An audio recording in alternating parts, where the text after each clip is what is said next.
विश्वस्योदयमातनोति तदनु विदत्ते पुनः सौख्याप्तितरहानि साधनमलं वक्तिश्रुतिः व्यञ्जयन् स्वापं प्रापयति श्रमापरतये कल्पावसाने जया तं देवं पितरं पतिं गुरुतं वन्दे रमावल्लभम् नमः श्रीमन्मध्व प्रदिशसदृशं नो जय जय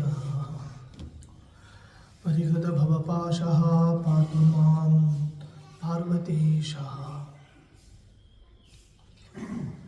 दुर्वादिव्रातमाद्यत्करिवरदमनोदाम पञ्चास्य लीलाम् आतन्वन्मोदतीर्थागमगहनपयोराशि मन्थाचरश्रीः विख्यातः कण्ठपल्लीस्थलवरवसतिः श्रीरघोत्तं स नामा दद्यात् वागर्थबोधं मम परमगुरुः ग्रन्थमेनं विधातु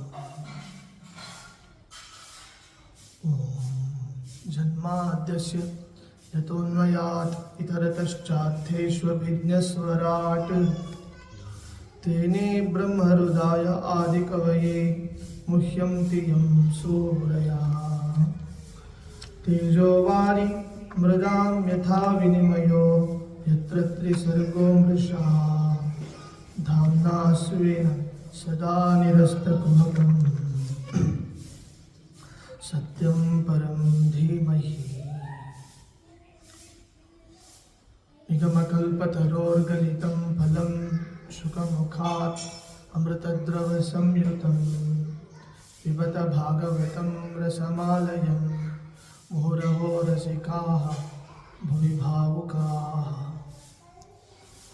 नारायणं नमस्कृत्य नरं चैव नरोत्तमं देवीं सरस्वतीं व्यासं ततो ग्रन्थमुदीरयेत् नारायणं सुरगुरुं जगदेकनाथं भक्तप्रियं सकललोकनमस्कृतं च त्रैगुण्यवर्जितम् अजं विभुम् आद्यम् ईशं वन्दे भवग्नम् अमरासुरसिद्धवन्द्यम् हरि ओम्।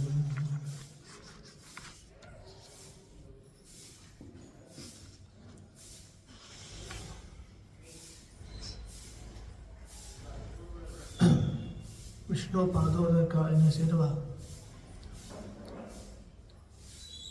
ಗಂಗೆ ಗಂಗಾ ನದಿ ಸಕಲ ಪಾಪಗಳನ್ನು ಪರಿಹಾರ ಮಾಡುವಂತಹ ತ್ರಿಲೋಕ ನದಿ ಅಂತ ಕರೆಸಿಕೊಂಡಿರುವಂಥದ್ದು. ಶಾಸ್ತ್ರದಲ್ಲಿ ಗಂಗೆಗೆ ತ್ರಿಪಥಗ ಅಂತ ಕರೀತಾರೆ. ಅಂದರೆ ಮೂರು ಲೋಕಗಳಲ್ಲಿ, ಅಂದರೆ ದೇವಲೋಕದಲ್ಲಿ, ಭೂಲೋಕದಲ್ಲಿ ಹಾಗೂ ಕೆಳಗಿನ ಲೋಕ ರಸಾತಳದಲ್ಲಿಯೂ ಕೂಡ ಹರಿಯುವ ನದಿ ಅದು. ಆದ್ದರಿಂದ ಅದನ್ನು ತ್ರಿಪಥಗ ಅಂತ ಹೇಳೋದು. ನಿತ್ಯ ನಾವು ಸ್ನಾನವನ್ನು ಮಾಡುವಾಗ ಗಂಗೆಯ ಸ್ಮರಣೆಯನ್ನು ಮಾಡಿಕೊಂಡೇ ಸ್ನಾನವನ್ನು ಮಾಡಬೇಕು ಅಂತ. ನಂದಿನಿ ನಳಿನಿ ಸೀತಾ ಮಾಲತೀ ಚ ಮಲಾಪಃ ವಿಷ್ಣು ಪಾದಾಬ್ಜ ಸಂಭೂತ ಗಂಗಾ ತ್ರಿಪಥಗಾಮಿನಿ ಅಂತ ಹೇಳ್ತಾರೆ. ಅಂದರೆ ಮೂರು ಪಥ, ತ್ರಿಪಥ ಗಂಗೆಗೆ. ಅಂತಹ ಗಂಗಾ ನದಿಯ ತೀರದಲ್ಲಿ, ಅಂದರೆ ಹರಿದ್ವಾರದ ಸಮೀಪ, ಅದನ್ನು ಶುಕಸ್ಥಳ ಅಂತ ಹೇಳೋದು. ಅಲ್ಲಿ ಒಂದು ಸುಂದರವಾದ ಪ್ರಾಸಾದವನ್ನು ನಿರ್ಮಾಣ ಮಾಡ್ತಾರೆ. ಒಂದೇ ಒಂದು ಪಿಲ್ಲರ್ ಮೇಲೆ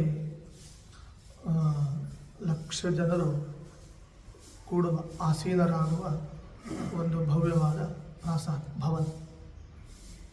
ಅಂದರೆ ಆಗಿನ ಕಾಲದಲ್ಲಿ, ಅಂದರೆ ಇದು ಪ್ರಾಯ 5,000 ವರ್ಷಗಳ ಹಿಂದೆ ನಡೆದಿರುವಂಥ ಘಟನೆ.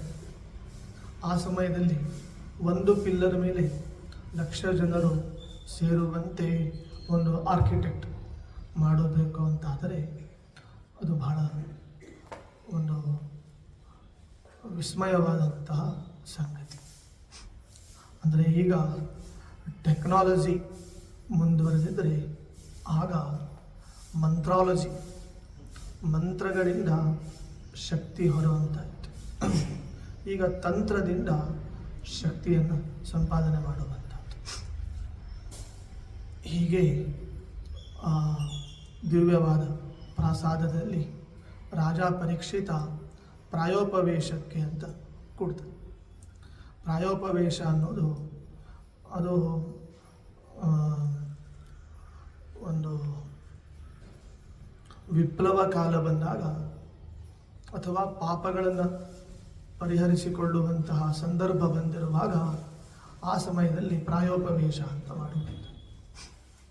ಈ ಪ್ರಾಯೋಪವೇಶ ರಾಮಾಯಣದಲ್ಲಿಯೂ ನಡೆದಿದೆ ಮತ್ತು ಮಹಾಭಾರತದಲ್ಲಿಯೂ ಅದರ ಬಗ್ಗೆ ಇದೆ.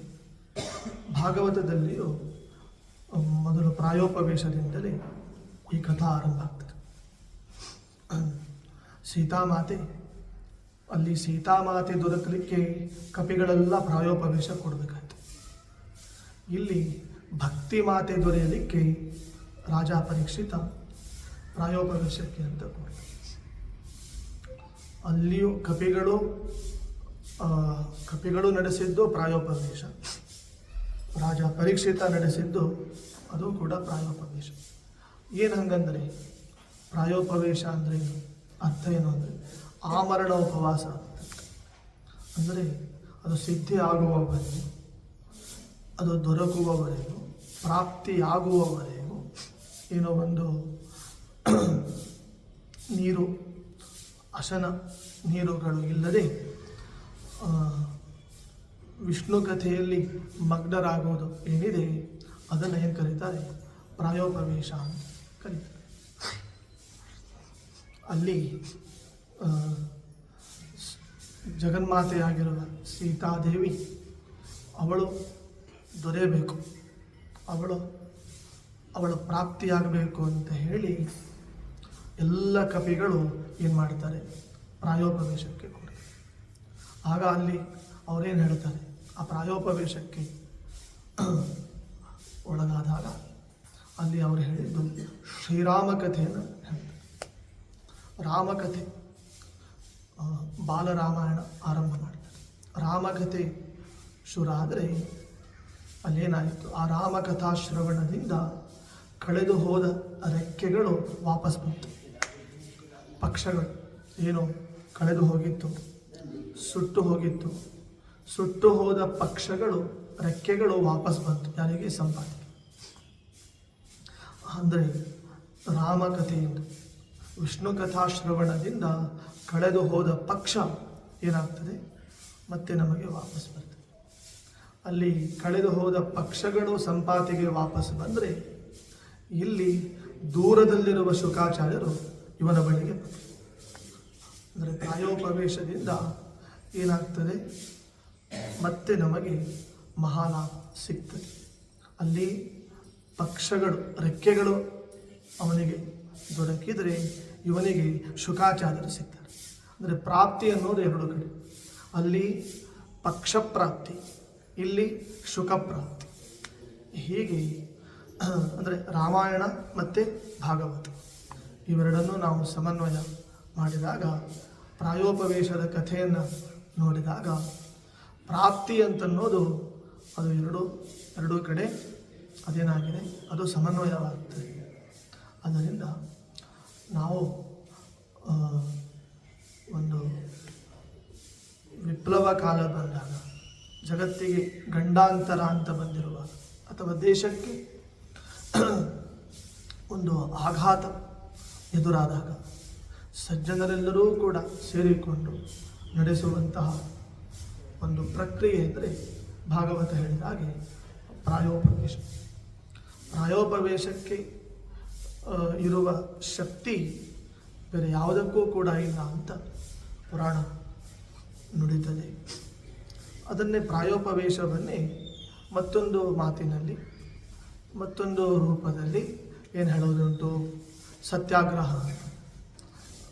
ಸತ್ಯಾಗ್ರಹವು ಕೂಡ ಪ್ರಾಯೋಪವೇಶದ ಒಂದು ರೂಪಾಂತರ, ಒಂದು ಮತ್ತೊಂದು ಹಂತ ಅಂತ. ಎಷ್ಟೋ ಸತ್ಯಾಗ್ರಹಗಳು ಆದಮೇಲೆ ಪ್ರಾಪ್ತಿಯಾಯಿತು ದೇಶಕ್ಕೆ, ಭಾರತ ದೇಶಕ್ಕೆ ಸ್ವಾತಂತ್ರ್ಯ ಪ್ರಾಪ್ತಿಯಾದದ್ದು ಅದು ಪ್ರಾಯೋಪವೇಶದ ಅನೇಕ ಮಜಲುಗಳಿತ್ತು. ಅಂದರೆ ನಾನು ಯಾಕೆ ಇದನ್ನು ಹೇಳಿದೆ ಅಂದರೆ, ಪ್ರಾಯೋಪವೇಶಕ್ಕೆ ಇರುವ ಶಕ್ತಿ ಅಷ್ಟು ಅಪೂರ್ವವಾಗಿರುವಂಥದ್ದು. ರಾಜ ಪರೀಕ್ಷಿತ ಆಮರಣ ಉಪವಾಸ ಅಂತ ಕುಳಿತುಕೊಂಡು ಬಿಟ್ಟಿದ್ದಾನೆ. ಕೃಷ್ಣನ ಸ್ಮರಣೆ, ಕೃಷ್ಣನ ನೆನೆದರೆ ಕಷ್ಟವೊಂದಿಷ್ಟಿಲ್ಲ.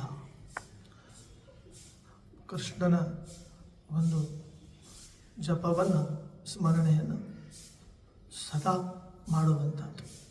ರಾಜ ಪರೀಕ್ಷಿತ ಕೃಷ್ಣನನ್ನೇ ನೆನಪಿಸಿಕೊಂಡು ಕೂತಿದ್ದ. ಪರೀಕ್ಷಿತ ರಾಜನಿಗೆ ಇನ್ನು 7 ದಿವಸಗಳ ಮಾತ್ರ ಪ್ರಾಣ ಇರುತ್ತದೆ. ನೋಡಿ, ಇದು ಬ್ರೇಕಿಂಗ್ ನ್ಯೂಸ್ ಆ ಟೈಮಲ್ಲಿ. ರಾಜ ಈಗ ದೇಶದ ಪ್ರಧಾನಿ ಮೋದಿ ಬರ್ತಾರೆ ಅಂತಂದ್ರೇ ಎಷ್ಟು ನ್ಯೂಸ್ ಆಗ್ತಿರ್ತದೆ. ಅಂಥದ್ದು ಇದು ಒಂದು ದೇಶದ ರಾಜ ಬರ್ತಾನೆ ಅಂತ ಹೇಳುವಾಗ ಎಷ್ಟು ಸುದ್ದಿ ಆಗ್ತದೆ. ಅಂಥದ್ದು ಇವು ಪರೀಕ್ಷಿತ ಕೇವಲ ಭರತ ಭೂಮಿ ಮಾತ್ರ ಅಲ್ಲ, ಭೂಮಂಡಲದ ಅಧಿಪತಿಯಾಗಿದ್ದರಿಂದ ಎಷ್ಟು ಸುದ್ದಿಯಾಗಿದೆ, ಎಲ್ಲ ಕಡೆಗೂ ಸುದ್ದಿ. ಇನ್ನು 7 ದಿವಸಗಳು ಮಾತ್ರ ರಾಜ ಪರೀಕ್ಷಿತನಿಗೆ ಪ್ರಾಣ ಇರುತ್ತದೆ. 7ನೇ ದಿವಸಕ್ಕೆ ತಕ್ಷಕ ಸರ್ಪ ಬಂದು ಏನಾಗ್ತದೆ, ಅವನ ಪ್ರಾಣ ಪಕ್ಷಿ ಹಾರಿ ಹೋಗ್ತದೆ. ತಕ್ಷಕ ಸರ್ಪ ಬಂದು ದಂಶನ ಆಗ್ತದೆ. ಆದ್ದರಿಂದ ಹರಿದ್ವಾರದ ಬಳಿ ರಾಜ ಪರೀಕ್ಷಿತ ಪ್ರಾಯೋಪವೇಶಕ್ಕೆ ಕುಳಿತಿದ್ದಾನೆ ಅನ್ನುವ ಒಂದು ಸುದ್ದಿ ಏನಿದೆ ಅದೆಲ್ಲ ಕಡೆಗೂ ಪ್ರಸಾರ ಆಗ್ತದೆ. ಆವಾಗಿನ ವಾಹಿನಿ ಯಾರು, ಆವಾಗಿನ ಚಾನಲ್ಸ್ಗಳು ಯಾರು, ಆವಾಗಿನಗಳ ಮೀಡಿಯಾ ಯಾರು ಅಂದರೆ, ಎಲ್ಲ ಮೀಡಿಯಾಗಳಲ್ಲಿ ನಂಬರ್ 1 ಮೀಡಿಯಾ ಅಂದರೆ ನಾರದರು. ನಾರದರಷ್ಟು ಒಂದು ಸುದ್ದಿ ಪ್ರಸಾರವನ್ನು ಯಾವ ಚಾನಲ್ಗಳು, ವಾಹಿನಿಗಳು ಮಾಡೋದು. ನಾನು ಆವಾಗ ಹೇಳೋದುಂಟು, ಮೀಡಿಯಾದವರಿಗೆ ನಿಮಗೆ ಸ್ಫೂರ್ತಿ ಮೂಲ ಗುರುಗಳು ಯಾರು ಅಂದರೆ ನಾರದರು. ನಾರದರಷ್ಟು ಪ್ರಸಾರ ನೋಡಿ, ನಾರದರು ಹಾಗೆ ಅಲ್ಲಿಂದ ಸುದ್ದಿ ಹೊತ್ತುಕೊಂಡು ಇಲ್ಲಿಗೆ ಬಂದು ಹೇಳ್ತಾರೆ, ಇಲ್ಲಿಯ ಸುದ್ದಿಯನ್ನು ಹೊತ್ತುಕೊಂಡು ಅಲ್ಲಿಗೆ ಹೋಗಿ ಹೇಳ್ತಾರೆ. ಮಥುರೆಯ ಸುದ್ದಿ ಗೋಕುಲಕ್ಕೆ ಹೋಗ್ತದೆ, ಗೋಕುಲದ ಸುದ್ದಿ ಮಥುರೆಗೆ ಬರ್ತದೆ. ಬಿಹಾರ್ ಮಗಧ ದೇಶದ ಜರಾಸಂಧನ ಸುದ್ದಿ ದ್ವಾರಕೆಗೆ ಬರ್ತದೆ, ದ್ವಾರಕೆಯ ಸುದ್ದಿ ಮತ್ತು ಕುಂಡಿನಪುರಕ್ಕೆ ಅಂತ ಹೋಗ್ತದೆ. ಇವೆಲ್ಲ ಸುದ್ದಿಗಳನ್ನು ಎಲ್ಲ ಕಡೆಗೂ ಬಿತ್ತರಿಸೋದು, ಅದನ್ನು ಪ್ರಸಾರ ಮಾಡೋದು ದೊಡ್ಡ ಜವಾಬ್ದಾರಿ. ಅದು ಮೀಡಿಯಾ ಅಂದರೆ ನಾರದರು ಅಂತ ನಾವು ಭಾವಿಸಬೇಕು. ಎಷ್ಟೋ ಜನರು ನಾರದರನ್ನು, ಯಾಕಂದರೆ ಭಾಗವತ ಆರಂಭ ಆಗೋದೇ ನಾರದರಿಂದ, ನಾರದರನ್ನು ಏನು ಅಂತ ಭಾವಿಸಿಕೊಂಡಿದ್ದಾರೆ, ತಪ್ಪು ಕಲ್ಪನೆ ಮಾಡಿಕೊಂಡಿದ್ದಾರೆ. ಅಂದರೆ ಅವರು ನಾರದರು ಅಂದರೆ ಅವರು ವ್ಯತ್ಯಾಸ ಬುದ್ಧಿಯನ್ನು ಮಾಡ್ತಾರೆ. ನಾರದರು ಅಂದರೆ ಬೆಂಕಿ ಕಡ್ಡಿಯನ್ನು ಗೀರ್ತಾರೆ ಅಂತ ಹೀಗೆ ಅರ್ಥ ಮಾಡ್ಕೊಂಡಿದ್ದಾರೆ. ಯಾರಾದರೂ ಒಂದು ಮೀಟಿಂಗಲ್ಲಿ ಅಂತಹ ವ್ಯಕ್ತಿ ಬಂದಾಗ ಅಲ್ಲಿಂದ ಇಲ್ಲಿ, ಇಲ್ಲಿಂದ ಅಲ್ಲಿ ಹೇಳುವಂಥವರು ಬಂದರೆ ಆ ಸಮಯದಲ್ಲಿ ಅವನನ್ನು ಏನು ಅಂತ ಹೇಳ್ತಾರೆ ಅಂದರೆ ನಾರದ ಬಂದ ಅಂತ ಹೇಳ್ತಾರೆ. ಆದರೆ ಈ ಅರ್ಥದಲ್ಲಿ ನಾರದರನ್ನು ಬಿಂಬಿಸೋದು ಅದು ತಪ್ಪು ಕಲ್ಪನೆ. ನಾರದ ಶಬ್ದದ ಅರ್ಥವೇ ಏನು ಅಂದರೆ, ಆಚಾರ್ಯರು ಹೇಳುವಂತೆ ನಾರಂ ದದಾತಿ, ನರಸಂಬಂಧಿ ನಾರ,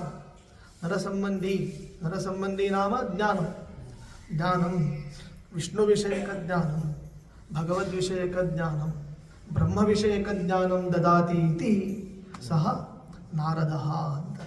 ಹೀಗೆ ನಾರದರ ಬಗ್ಗೆ ಬಹಳ ಸುಂದರವಾಗಿ ತಿಳಿಸ್ತಾರೆ. ಹಾಗಾಗಿ ನಾರದರೇ ಒಂದು ರೂಪದಿಂದ, ಭಕ್ತಿ ರೂಪದಿಂದ, ಗಾನ ರೂಪದಿಂದ ಕಲಿಯುಗದಲ್ಲಿ ಬಂದರು. ಅದೇ ಗುರುಪುರಂದರ ದಾಸರೇ ನಿಮ್ಮ ಚರಣವ ನಂಬಿದೆ ಅಂತ ಭಕ್ತಿ ರೂಪದಿಂದ, ನಾದ ರೂಪದಿಂದ, ಗಾನ ರೂಪದಿಂದ ಅಂದಿನ ನಾರದರು ಇಂದೇನಾಗಿ ಬಂದರು, ಕಲಿಯುಗದಲ್ಲಿ ಪುರಂದರದಾಸರಾಗಿ ಬಂದರು ಅಂತ ನಮ್ಮ ಇತಿಹಾಸ ಹೇಳುತ್ತದೆ. ಹೀಗೆ ನಾರದರು ದೊಡ್ಡ ಪ್ರಸಾರ ಶಕ್ತಿ. ನಾರದರನ್ನು ಬಿಟ್ಟರೆ ಎಲ್ಲ ಉಳಿದ ಎಲ್ಲ ಋಷಿ ಮುನಿಗಳು ಕೂಡ ಅವರು ಧಾರ್ಮಿಕವಾದ ವಿಷಯಗಳನ್ನು ಪ್ರಸಾರ ಮಾಡ್ತಾರೆ. ಯಾವಾಗಲೂ ಪ್ರಸಾರ ಮಾಡುವಾಗ ಒಳ್ಳೊಳ್ಳೆಯ ವಿಷಯಗಳನ್ನು ಪ್ರಸಾರ ಮಾಡಬೇಕು. ಅಂದರೆ ಜನರಿಗೇನಾಗ್ತದೆ, ಒಂದು ತಾತ್ವಿಕವಾದ ಒಂದು ಬುದ್ಧಿ, ಸಾತ್ವಿಕವಾದ ಬುದ್ಧಿ ಸೃಷ್ಟಿಯಾಗ್ತದೆ. ನಾರದರು ಅದನ್ನೇ ಮಾಡಿದರು. ವಿಷ್ಣು ಸರ್ವೋತ್ತಮತ್ವ ಪ್ರತಿಪಾದನೆ ಮಾಡಲಿಕ್ಕೆ ಏನು ವಿಷಯಗಳು ಬೇಕು ಆ ಎಲ್ಲ ವಿಷಯಗಳು ಎಲ್ಲಿರ್ತಿತ್ತು, ನಾರದರ ಒಂದು ಫೈಲಲ್ಲಿ ಇರ್ತಿತ್ತು. ವಿಷ್ಣು ಪಾರಮ್ಯ ಪ್ರತಿಪಾದಕ ವಿಷಯಗಳು, ಸುದ್ದಿಗಳು ನಾರದರ ಬಳಿಯಲ್ಲಿ ಇರ್ತಿತ್ತು. ಅಂದರೆ ಒಳ್ಳೊಳ್ಳೆಯ ವಿಷಯಗಳು, ಆ ಒಳ್ಳೊಳ್ಳೆಯ ಸುದ್ದಿಗಳು ನಾರದರ ಕೋಶದಲ್ಲಿ ಇರ್ತಿತ್ತು. ಹಾಗಾಗಿ ಅದನ್ನು ನಾರದರನ್ನು ಸ್ಫೂರ್ತಿಯನ್ನಾಗಿ ಇಟ್ಟುಕೊಂಡ್ರೆ ಇಂದು ಕ್ರೈಮು ಅದೆಲ್ಲವೂ ಕೂಡ ಏನಾಗ್ತದೆ, ಕಡಿಮೆ ಆಗ್ತದೆ. ಅದನ್ನು ಕ್ರೈಮ್ಗಳನ್ನು ಹೆಚ್ಚು ಬಿಂಬಿಸೋದು ಅದು ನಾರದರಿಗೆ ವಿರುದ್ಧ. ಹೆಚ್ಚು ಯಾವುದನ್ನು ಬಿಂಬಿಸಬೇಕು, ಭಕ್ತಿಯ ಬಗ್ಗೆ ನಾವು ವಿಶೇಷವಾಗಿ ಬಿಂಬಿಸಬೇಕು. ಅದು ಯಾವಾಗಲೂ ಹಾಗೆ ಜನರಿಗೆ ಅರಳೋದು, ಹೃದಯ ಅರಳೋದು, ಮನಸ್ಸು ವಿಕಾಸ ಆಗೋದು ಹೇಗೆ, ಪದೇ ಆ ಸುದ್ದಿಗಳನ್ನು. ಅದಕ್ಕೆ ಪುನರಾವರ್ತನ ಅಂತ ಹೇಳ್ತಾರೆ. ಬ್ರಹ್ಮಸೂತ್ರದ ಕೊನೆಯ ಸೂತ್ರ ಯಾವುದು ಅಂದರೆ ಆವೃತ್ತಿ ಅಸಕೃತ್ ಉಪದೇಶಾತ್. ಸಕೃತ್ ಅಂತ ಹೇಳಿಲ್ಲ ವೇದವ್ಯಾಸದೇವರು. ಏನು ಹೇಳಿದ್ದಾರೆ? ಅಸಕೃತ್ ಅಂದರೆ ಮತ್ತೆ ನೀವು ಯಾವುದನ್ನು ಮತ್ತೆ ನಾವು ಹೇಳ್ತೇವೆ ಅದೇ ಏನಾಗ್ತದೆ, ಹೃದಯದ ಒಳಗೆ, ಮನಸ್ಸೊಳಗೆ ಹೋಗ್ತದೆ.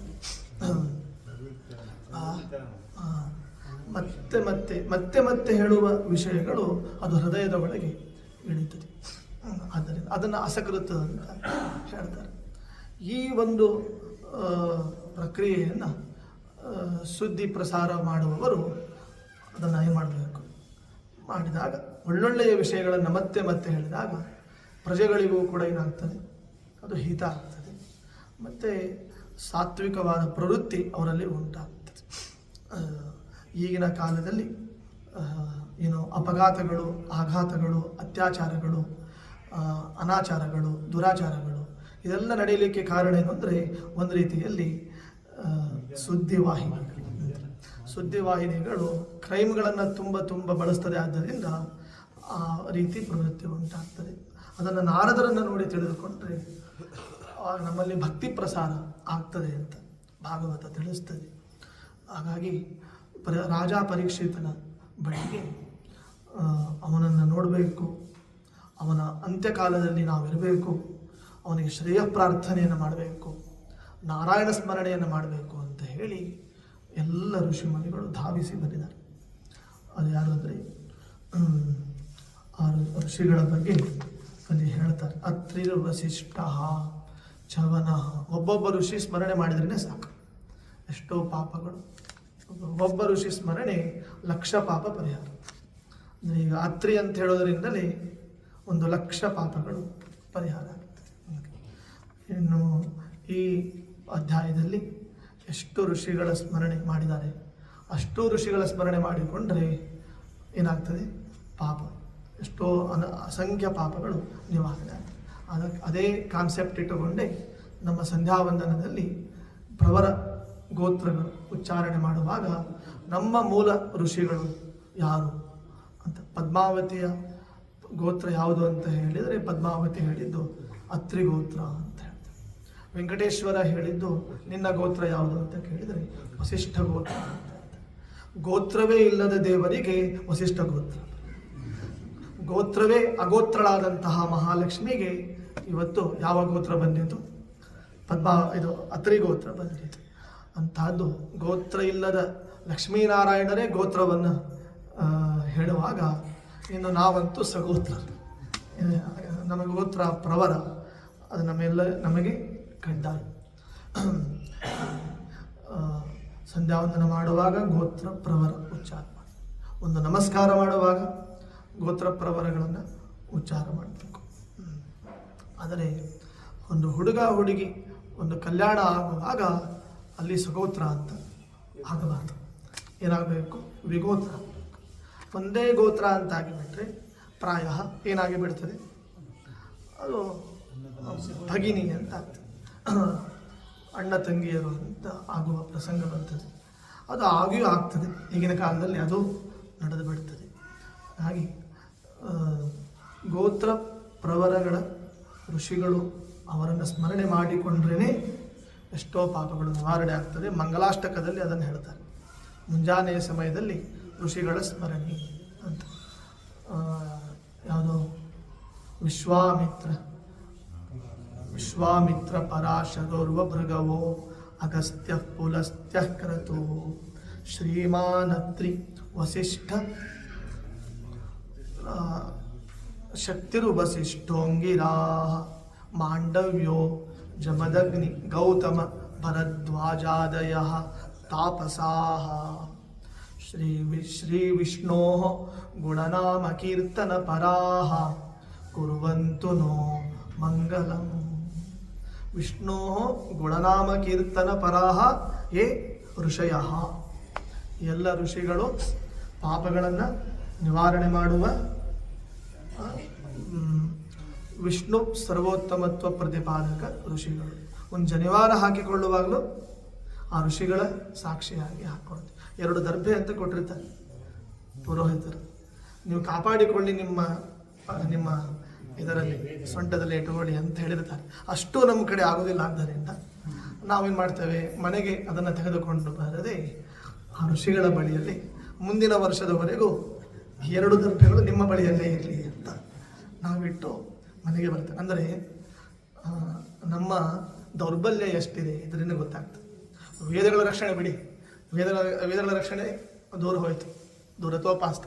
ಒಂದು 2 ದರ್ಭಗಳನ್ನು, ಪುಟ್ಟ 2 ದರ್ಭಗಳನ್ನು ಒಂದು ವರ್ಷ ನಮ್ಮ ಕಡೆ ಇಟ್ಟುಕೊಳ್ಳಲಿಕ್ಕೆ ಆಗೋದಿಲ್ಲ, ರಕ್ಷಣೆ ಮಾಡಲಿಕ್ಕೆ ಆಗೋದಿಲ್ಲ. ಅಂದರೆ ಮೊಬೈಲ್ ಎಷ್ಟು ರಕ್ಷಣೆ ಆಗ್ತದೆ ನೋಡಿ, ಸುರಕ್ಷಿತವಾಗಿ ನಮ್ಮ ಪೋಚಲೇ ಇರ್ತದೆ. ಅದಕ್ಕೆ ಪೋಚಲ್ ಮಾಡ್ಕೊಂಡಿರ್ತೇವೆ. ಬಿದ್ದೋದ್ರೆ ಮಡಿ ಮಂದಿ ಅಂತೂ ದಕ್ಷಿಣೆ ಸಿಕ್ಕಿಕೊಂಡ ಹಾಗೆ ಅದನ್ನು ಸಿಕ್ಕಿಸಿಕೊಂಡಿರ್ತಾರೆ. ಅದು ಎಷ್ಟು ಸುರಕ್ಷಿತವಾಗಿರುತ್ತದೆ. ಅಂಥದ್ದು 2 ದರ್ಭಗಳನ್ನು ನಮ್ಮಿಂದ ರಕ್ಷಣೆ ಮಾಡಲಿಕ್ಕೆ ಆಗೋದಿಲ್ಲ. ಅಂದರೆ ಇನ್ನು ವೇದಗಳನ್ನು ರಕ್ಷಣೆ ಮಾಡೋದು ದುರತೋಪಾಸ್ತ ಅಂತ. ಅದರಿಂದ ಆ್ಯಕ್ಚುಲಿ 2 ದರ್ಭಗಳನ್ನು ನಾವೇ ದುರ್ಬಲವಾಗಿರುವ ಆ ದರ್ಭಗಳು ಪ್ರಬಲವಾಗ್ತದೆ. ಉತ್ಸರ್ಜನ ಮತ್ತು ಉಪಕರ್ಮ, ದುರ್ಬಲವಾದದ್ದು ಪ್ರಬಲವಾಗ್ತದೆ. ಪ್ರಬಲವಾದಂತಹ ದರ್ಭೆಗಳನ್ನು ನಾವು ನಮ್ಮ ಬಳಿಯಲ್ಲಿ ಇಟ್ಟುಕೊಳ್ಳೋದು ಒಳ್ಳೆಯದು. ಅದು ಸಾಧ್ಯ ಇಲ್ಲ ಅಂಥೇಳಿ ನಾವೇನು ಮಾಡ್ತೇವೆ, ಋಷಿಗಳೇ ಇದಕ್ಕೆ ನೀವೇ ರಕ್ಷಕರು, ನೀವೇ ಇದನ್ನು ಸುರಕ್ಷಿತವಾಗಿಡಬೇಕು ಅಂತ ಅವರಿಗೆ ಒಪ್ಪಿಸಿಕೊಂಡು ಬರ್ತೇವೆ. ಅಂದರೆ ಆ ಋಷಿಗಳ ಶಕ್ತಿ ಅಷ್ಟು ದೊಡ್ಡದು. ಅಂತಹ ಎಲ್ಲ ಋಷಿ ಮುನಿಗಳು ರಾಜ ಪರೀಕ್ಷಿತನ ಬಳಿಗೆ ಓಡಿ ಬರ್ತಾರೆ, ಧಾವಿಸಿ ಬರ್ತಾರೆ. ಒಬ್ಬ ಬ್ರಾಹ್ಮಣ, ಒಬ್ಬ ಜ್ಞಾನಿ, ಒಬ್ಬ ತತ್ವಜ್ಞಾನಿ, ಒಬ್ಬ ಪಂಡಿತ, ಒಬ್ಬ ವಿದ್ವಾಂಸ, ಒಬ್ಬ ಆಚಾರ್ಯ, ಒಬ್ಬ ಮರಣಕಾಲದಲ್ಲಿ ಅಂತಿಮ ಸಮಯದಲ್ಲಿ ಬರ್ತಾನೆ ಅಂತಂದರೆ ಅದು ಅವನ ಭಾಗ್ಯ ಅಂತ ಹೇಳ್ತಾರೆ. ಆ ಮರಣವನ್ನು ಹೊಂದುವ ವ್ಯಕ್ತಿಯ ಮಹಾಭಾಗ್ಯ. ಒಬ್ಬ ತತ್ವಜ್ಞಾನಿ ಬಂದರೆ ಅಷ್ಟು ದೊಡ್ಡ ಭಾಗ್ಯ ಅಂತ ಹೇಳ್ತಾರೆ. ಅಂಥದ್ದು ರಾಜ ಪರೀಕ್ಷಿತನ ಬಳಿಗೆ ಎಷ್ಟು ಋಷಿಮುನಿಗಳು ಬಂದಿದ್ದಾರೆ. ಅತ್ರಿರ್ವಸಿಷ್ಠ ಚವನಃ, ಎಲ್ಲ ಋಷಿಗಳ ಸ್ಮರಣೆ ಮಾಡೋದರಿಂದ ಪಾಪಗಳು ಪರಿಹಾರ ಆಗ್ತದೆ ಅಂತಲೇ ನಾನು ಹೇಳ್ತಾ ಇದ್ದೇನೆ. ಅದಕ್ಕೆ ಸೂತಾಚಾರ್ಯರು ಹೇಳಿದ್ದಾರೆ, ಅತ್ರಿಃ ವಸಿಷ್ಠಃ ಚವನಃ ಶರದ್ವಾನ್ ಅರಿಷ್ಟನೇಮಿಃ ಭೃಗುಃ ಅಂಗಿರಃ वीराश्च पराशरः ಗಾದಿಸುತೋಥ ರಾಮಃ. ಗಾದಿಸುತ ಅಂದರೆ ವಿಶ್ವಾಮಿತ್ರರು, ರಾಜಪುತ್ರ. ರಾಜರ್ಷಿ ಮುಂದೇನಾಗ್ತಾನವನು ಬ್ರಹ್ಮರ್ಷಿ ಆಗ್ತಾನೆ, ಅದು ತನ್ನ ತಪೋಬಲದಿಂದ ಅಂತ ಹೇಳ್ತಾರೆ. ರಾಮಃ ಉಚತ್ಯ ಇಂದ್ರ ಪ್ರಮದ ಇದ್ಮವಾಹೌ ಮೇಧಾತಿಥಿ ದೇವಲಃ ಆರ್ಷ್ಟಿಷೇಣಃ ಭರದ್ವಾಜಃ ಗೌತಮಃ ಪಿಪ್ಪಲಾದಃ ಮೈತ್ರೇಯ ಔರ್ವಃ ಕವಶಃ ಕುಂಭಯೋನಿಃ ದ್ವೈಪಾಯನೋ ಭಗವಾನ್ ನಾರದಶ್ಚ. ಕುಂಭಯೋನಿ ಅಂತ ಹೇಳ್ತಾರೆ. ಕುಂಭಯೋನಿ ಅಂದರೆ ಕುಂಭ ಸಂಭವ ಅಂತ. ನಡೆದು ಬಾರಯ್ಯ ಭವ, ಅಲ್ಲಿ ಇದನ್ನು ಹೇಳ್ತಾರೆ. ನಡೆದು ಬಾರಯ್ಯ ಭವ ಕಡಲಿಗೆ ಕುಂಭ ಸಂಭವ. ದೇವರನ್ನು ವರ್ಣನೆ ಮಾಡುವಾಗ ಈ ಕುಂಭ ಸಂಭವನನ್ನು ದೃಷ್ಟಾಂತ ಕೊಟ್ಟು ಹೇಳ್ತಾರೆ. ಕುಂಭ ಸಂಭವ, ಕಡಲಿಗೆ ಕುಂಭ ಸಂಭವ ಅಂದರೆ ಸಮುದ್ರವನ್ನೇ ಆಪೋಷಣ ಮಾಡಿದರು. ಅದು ಹೇಗೆ ಸಾಧ್ಯ ಹೇಳಿ? ಇಮ್ಯಾಜಿನ್ ಮಾಡಲಿಕ್ಕೂ ಆಗುತ್ತೆ. ಸಮುದ್ರವನ್ನೇ ನಾವು ತೀರ್ಥ ಆಪೋಷಣ ಮಾಡ್ತೇವೆ. ಊಟಕ್ಕೆ ಕುಳಿತಾಗ ಅವನ ಬಿಂದು ನೀರು ಹಾಕಿಕೊಂಡು ಆಪೋಷಣ ಮಾಡ್ತೇವೆ. ಆದರೆ ಈ ಋಷಿಗಳೇನು ಮಾಡಿದರು? ಸಮುದ್ರವನ್ನೇ ಆಪೋಷಣ ಮಾಡಿಬಿಟ್ರು. ಯಾರವರು? ಅವರು ಇಲ್ವಲ ಮತ್ತು ವಾತಾಪಿ ಹಾಗೂ ಇಲ್ವಲರನ್ನು. ವಾತಾಪಿ ಏನು ಮುಂದೆ ಜೀರ್ಣೋಭವ, ಡೈಜೆಷನ್ ಆಗಿಬಿಟ್ಟು ಅವನು ಹೊಟ್ಟೆ ಒಳಗೆ. ವಾತಾಪಿ ಜೀರ್ಣೋಭವ ಅಂತೇಳಿದ್ರೆ ಜೀರ್ಣ ಆಗಿಬಿಡ್ತಾನೆ. ಅಂತಹ ಋಷಿಮುನಿಗಳು ಲೋಪಾಮುದ್ರೆಯ ಪತಿ, ಕಾವೇರಿಗೆ ಜನ್ಮವನ್ನು ಕೊಟ್ಟವರು, ಕಾವೇರಿಗೆ ನಿಯಾಮಕ ಸ್ಥಾನದಲ್ಲಿದ್ದವರು ಯಾರು ಅಂದರೆ ಅಗಸ್ತ್ಯರು. ಅಂತಹ ಅಗಸ್ತ್ಯರನ್ನು ಏನು ಹೇಳ್ತದೆ ಭಾಗವತ? ಕುಂಭಯೋನಿ ಅಂತ ಹೇಳ್ತಾರೆ. ಕುಂಭ ಸಂಭವ ಅಂತ ಹಾಗೆ ಹೇಳ್ತಾರೆ. ಹೌದು, ಅವರು ವಿಂಧ್ಯ ಪರ್ವತ, ಬೆಳೆಯುವ ವಿಂಧ್ಯ ಪರ್ವತವನ್ನು ನಿಲ್ಲಿಸಿಬಿಡಿ. ನಾನು ಬರುವವರೆಗೂ ನೀನು ಹಾಗೆ ನಿಂತುಕೋ ಅಂತ ಹೇಳ್ತಾರೆ. ಅವರು ಬಂದಿಲ್ಲ, ಅವರು ಇದು ಬೆಳೆದಿಲ್ಲ ವಿಂಧ್ಯ ಪರ್ವತ ಅಂತ ಮಹಾಭಾರತದಲ್ಲಿ ಅಗಸ್ತ್ಯರ ಬಗ್ಗೆ ತಿಳಿಸ್ತಾರೆ. ಹೀಗೆ ಇವರು ಸಮುದ್ರವನ್ನು ಆಪೋಷಣ ಮಾಡಿದ ಮಹರ್ಷಿಗಳು ಅಗಸ್ತ್ಯರು. ಕಡಲಿಗೆ ಕುಂಭ ಸಂಭವ ಅಂತ ದೇವರನ್ನು ಹೇಳುವಾಗ, ನೀನು ನಿನ್ನ ಭಕ್ತರಂತೆ, ನಿನ್ನ ಭಕ್ತ ಕೇವಲ ಸಮುದ್ರ ಆಪೋಷಣೆ ಮಾಡಿದ ದೇವರನ್ನು ಹೇಳೋದು. ನಿನ್ನ ಭಕ್ತ ಏನು ಮಾಡಿದ? ಅಗಸ್ತ್ಯರು ಒಂದು ಸಮುದ್ರವನ್ನು ಆಪೋಷಣೆ ಮಾಡಿದ. ನೀನು ಯಾವ ಸಮುದ್ರ ಆಪೋಷಣೆ ಮಾಡಬೇಕು? ಅವರು ಉಪ್ಪಿನ ಸಮುದ್ರವನ್ನು ಆಪೋಷಣೆ ಮಾಡಿದ. ನೀನು ಸಂಸಾರ ಸಮುದ್ರವನ್ನು ಆಪೋಷಣೆ ಮಾಡಲಿಕ್ಕೆ ನೀನು ಕುಂಭಯೋನಿ, ನೀನು ಕುಂಭ ಸಂಭವ, ನೀನು ಅಗಸ್ತ್ಯರ ತಂದೆಯ ತಂದೆಯ ತಂದೆಯ ತಂದೆ ನೀನು ಅಂತ ದೇವರನ್ನ ಕುರಿತು ಪ್ರಾರ್ಥನೆ ಮಾಡುವಂಥ. ಅವರು ಲವಣ ಸಮುದ್ರವನ್ನು ಆಪೋಷಣ ಮಾಡ್ತಾರೆ. ದೇವರು ಭವಸಮುದ್ರವನ್ನೇ, ಸಂಸಾರ ಸಮುದ್ರವನ್ನೇ ಆಪೋಷಣೆ ಮಾಡ್ತಾನೆ. ಹಾಗಾಗಿ ಭವಕಡಲಿಗೆ ಕುಂಭ ಸಂಭವ ಅಂತ ಹರಿದಾಸರು ಇವೊಂದು ಒಳ್ಳೆ ಸುಂದರವಾದ ಚಿಂತನೆಯನ್ನು ನಡೆಸಿದ್ದಾರೆ. ಹಾಗಾಗಿ ದಾಸರ ಉಕ್ತಿಗಳನ್ನು ನಾವು ಚಿಂತನೆ ಮಾಡುವಾಗ ರಾಮಾಯಣ ಮಹಾಭಾರತ ಭಾಗವತಗಳ ಹಿನ್ನೆಲೆಯಲ್ಲಿ ಮಾಡಿದಾಗ ಮಾತ್ರ ಅವರ ಆಶಯ ಅಭಿಪ್ರಾಯ ಗೊತ್ತಾಗ್ತದೆ ಹೊರತು ಅದನ್ನು ಕೆಲವರು ಸಂಗೀತ ಹಾಡುವವರು ಅರ್ಥ ಗೊತ್ತಿಲ್ಲದೆ ಹೇಳುವವರು ಏನು ಹೇಳ್ತಾರೆ? ಭವ ಅಂತ ನಿಲ್ಲಿಸ್ತಾರೆ. ಭವ ಕಡಲಿಗೆ ಕುಂಭ ಸಂಭವ ಅಂತ ಹೇಳಿಬಿಟ್ರೆ ಅದು ಏನು ಅರ್ಥ ಆಗೋದಿಲ್ಲ. ರಾಗದ ಸಲುವಾಗಿ ಹೇಳ್ತಾರೆ. ಆದರೆ ಆ ರಾಗವನ್ನು ಜೋಡಿಸಿ ಅರ್ಥವನ್ನು ಮಾಡಿಕೊಂಡು ಅದು ಯಾರಿಗೆ ಗೊತ್ತಾಗ್ತದೆ? ಜ್ಞಾನ, ಒಳ್ಳೆಯ ಜ್ಞಾನ ಇದ್ದಾಗ, ಶಾಸ್ತ್ರಜ್ಞಾನ ಇದ್ದಾಗ, ಸಂಗೀತಗಾರರಿಗೆ ಶಾಸ್ತ್ರಜ್ಞಾನ ಇದ್ದಾಗ ಇಂತಹ ಒಂದು ಒಳ್ಳೆಯ ಅರ್ಥ ಬರುವಂತೆ ಆಗ್ತದೆ. ಹೀಗೆ ಅಗಸ್ತ್ಯರು ಮತ್ತು ದ್ವೈಪಾಯನರು ಬರ್ತಾರೆ. ದ್ವೈಪಾಯನರು ಬಂದಿದ್ದಾರಂತೆ. ದ್ವೈಪಾಯನ ಅಂದರೆ ವೇದವ್ಯಾಸದೇವರೇ ಸ್ವತಃ ಬಂದಿದ್ದಾರೆ. ಭಗವಾನ್ ನಾರದಶ್ಚ, ಶುಕಾಚಾರ್ಯರ ಶುಕಾಚಾರ್ಯರ ಪ್ರವಚನ ಸವಿಯಲಿಕ್ಕೆ ಸ್ವತಃ ಅಪ್ಪ ಬರ್ತಾರೆ, ವೇದವ್ಯಾಸದೇವರೇ ಬರ್ತಾರೆ. ಅಂದರೆ ಮಗನ ಶ್ರೇಯಸ್ಸನ್ನು ಕಂಡು ಖುಷಿ ಪಡುವಂತಹ ಜಗತ್ತಿನ ತಂದೆಯವರು ಯಾರೋ ವೇದವ್ಯಾಸದೇವರು ಅಂತ. ಹಾಗಾಗಿ ಅಲ್ಲಿ ಒಂದು ಮಾತಿದೆ ನೋಡಿ, ಎರಡು ಮಾತಿದೆ, ಎರಡು ನುಡಿಗಳಿವೆ. ಶಿಷ್ಯಾದಿಚ್ಛೇತ್ ಪರಾಜಯಂ ಅಂತ ಒಂದು, ಪುತ್ರಾದಿಚ್ಛೇತ್ ಪರಾಜಯಂ ಅಂತ. ತಂದೆಯಾದವನು ಮಗನಿಂದ ಪರಾಜಯವನ್ನು ಬಯಸ್ತಾನಂತೆ, ಗುರು ಆದವನು ಶಿಷ್ಯನಿಂದ ಪರಾಜಯವನ್ನು ಬಯಸ್ತಾನಂತೆ. ಶಿಷ್ಯನಿಂದ ಪರಾಜಯ ಏನು ಬರುತ್ತದೆ ಅದು ಅವನಿಗೆ ಜಯ ಇದ್ದಂತೆ, ಯಾರಿಗೆ? ಗುರು ಆದವನಿಗೆ. ಪುತ್ರನಿಂದ ಏನು ಪರಾಜಯ ಬರುತ್ತದೆ ಆ ಪರಾಜಯ ತಂದೆಯಾದವನಿಗೆ ಏನಿದ್ದಂತೆ ಅದು ವಿಜಯ ಇದ್ದಂತೆ ಅಂತ ಹೀಗೆ ಹೇಳುತ್ತದೆ. ಆದರೆ ಕೆಲವು ಕಡೆ ಆ ಪರಾಜಯವನ್ನೇ, ಮಗನ ವಿಜಯವನ್ನೇ ಪರಾಜಯ ಅಂತ ಭಾವಿಸಿಬಿಟ್ರೆ ಅದು ಎಲ್ಲೋ ಒಂದು ಕಡೆ ಡ್ಯಾಮೇಜ್ ಆಗಿಬಿಡ್ತದೆ. ಹಾಗಾಗಿ ಶಿಷ್ಯನ ಪರಾಜಯ, ಪುತ್ರನ ಪರಾಜಯ ಅದು ದೊಡ್ಡವರ ಪಾಲಿಗೆ ವಿಜಯ ಅಂತ ಅನಿಸ್ತದೆ ಅಂತ ಈ ರೀತಿಯಾಗಿ ಹೇಳ್ತಾರೆ. ಅದು ಹಾಗೆ ಆಯಿತು ಸಪ್ತಮ ಸ್ಕಂದದಲ್ಲಿ. ಪ್ರಹ್ಲಾದನ ವಿಜಯ ಹಿರಣ್ಯಕಶಿಪುವಿಗೆ ಅದು ಪರಾಜಯ ಅಂತ ಆಯಿತು. ಅದು ಪ್ರಹ್ಲಾದನಿಗೆ ವಿಜಯ ಆಗಿತ್ತು, ಅದು ಅವನಿಗೆ ಪರಾಜಯ ಅಂತ ಅನಿಸಿತು. ಆದ್ದರಿಂದ ಅವನೇನು ಹೇಳ್ತಾನೆ, ದೈತ್ಯೇಯ ಚಂದನವನೇ ಅವನು ಹೇಳೋ ಮಾತದು. ನನ್ನ ಮಗ ಹುಟ್ಟಿದಾನೆ, ಅದು ನನ್ನ ರಕ್ತ ಅಲ್ಲ, ದೈತ್ಯೇಯ ಚಂದನವನೇ ಜಾತೋಯಂ ಕಂಟಕ ದ್ರುಮ ಅಂತ ನೋಡಿ ಹಿರಣ್ಯಕಶಿಪು ಹೇಳೋ ಮಾತು ಪ್ರಹ್ಲಾದನಿಗೆ.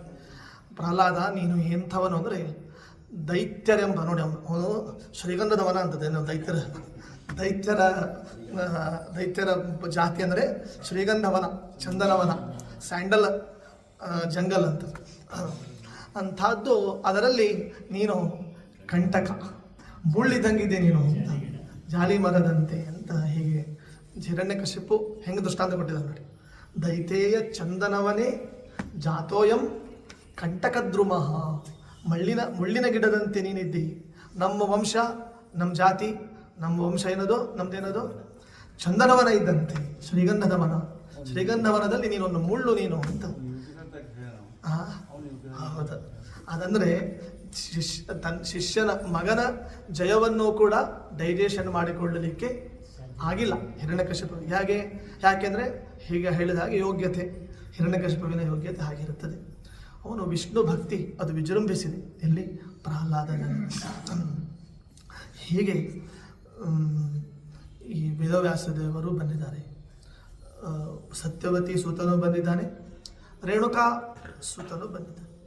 ರೇಣುಕಾ ಪುತ್ರ ಪರಶುರಾಮ, ರಾಮ, ಇಬ್ಬರು. ರಾಮ ಅಂದರೆ ಪರಶುರಾಮ ಅಂತ, ರೇಣುಕಾ ಸೂತ ಅವನು ಬಂದಿದ್ದಾನೆ, ಸತ್ಯವತಿ ಸೂತ ಬಂದಿದ್ದಾರೆ, ಇವರೆಲ್ಲರೂ ಬಂದಿದ್ದಾರೆ. ಕೊನೆಗೆ ಬಂದದ್ದು ಯಾರು ಅಂದರೆ, ಇಷ್ಟೆಲ್ಲ ಬಂದರೂ ರಾಜ ಪರೀಕ್ಷಿತ ಅವರೆಲ್ಲರಿಗೂ ಉಪಚಾರವನ್ನು, ಗೌರವವನ್ನು ಮಾಡಿದ್ದಾರೆ. ಆದರೆ ರಾಜ ಪರೀಕ್ಷಿತನಿಗೇನೆ ಅವನಿಗೆ ಅವನ ಬಿಂಬವನ್ನು, ಅವನ ಹೃದಯದ ಒಳಗೆ ಇರುವ ಬಿಂಬ ರೂಪಿ ಯಾರು ಅಂತ ತೋರಿಸುವ, ಅವನ ಸ್ವರೂಪವನ್ನು ಉದ್ಧಾರ ಮಾಡುವ ಗುರುಗಳು, ಅವರನ್ನೇ ಕರೀತಾರೆ ಸ್ವರೂಪೋದ್ಧಾರಕ ಗುರುಗಳು ಅಂತ ಕರೀತಾರೆ. ಎರಡು ಗುರುಗಳಿರ್ತಾರೆ ನಾವು ಭಾವಿಸಬೇಕು. ಭಾಗವತ ತುಂಬ ಗುರುಗಳನ್ನು ಹೇಳಿದೆ ಏಕಾದಶ ಸ್ಕಂದದಲ್ಲಿ.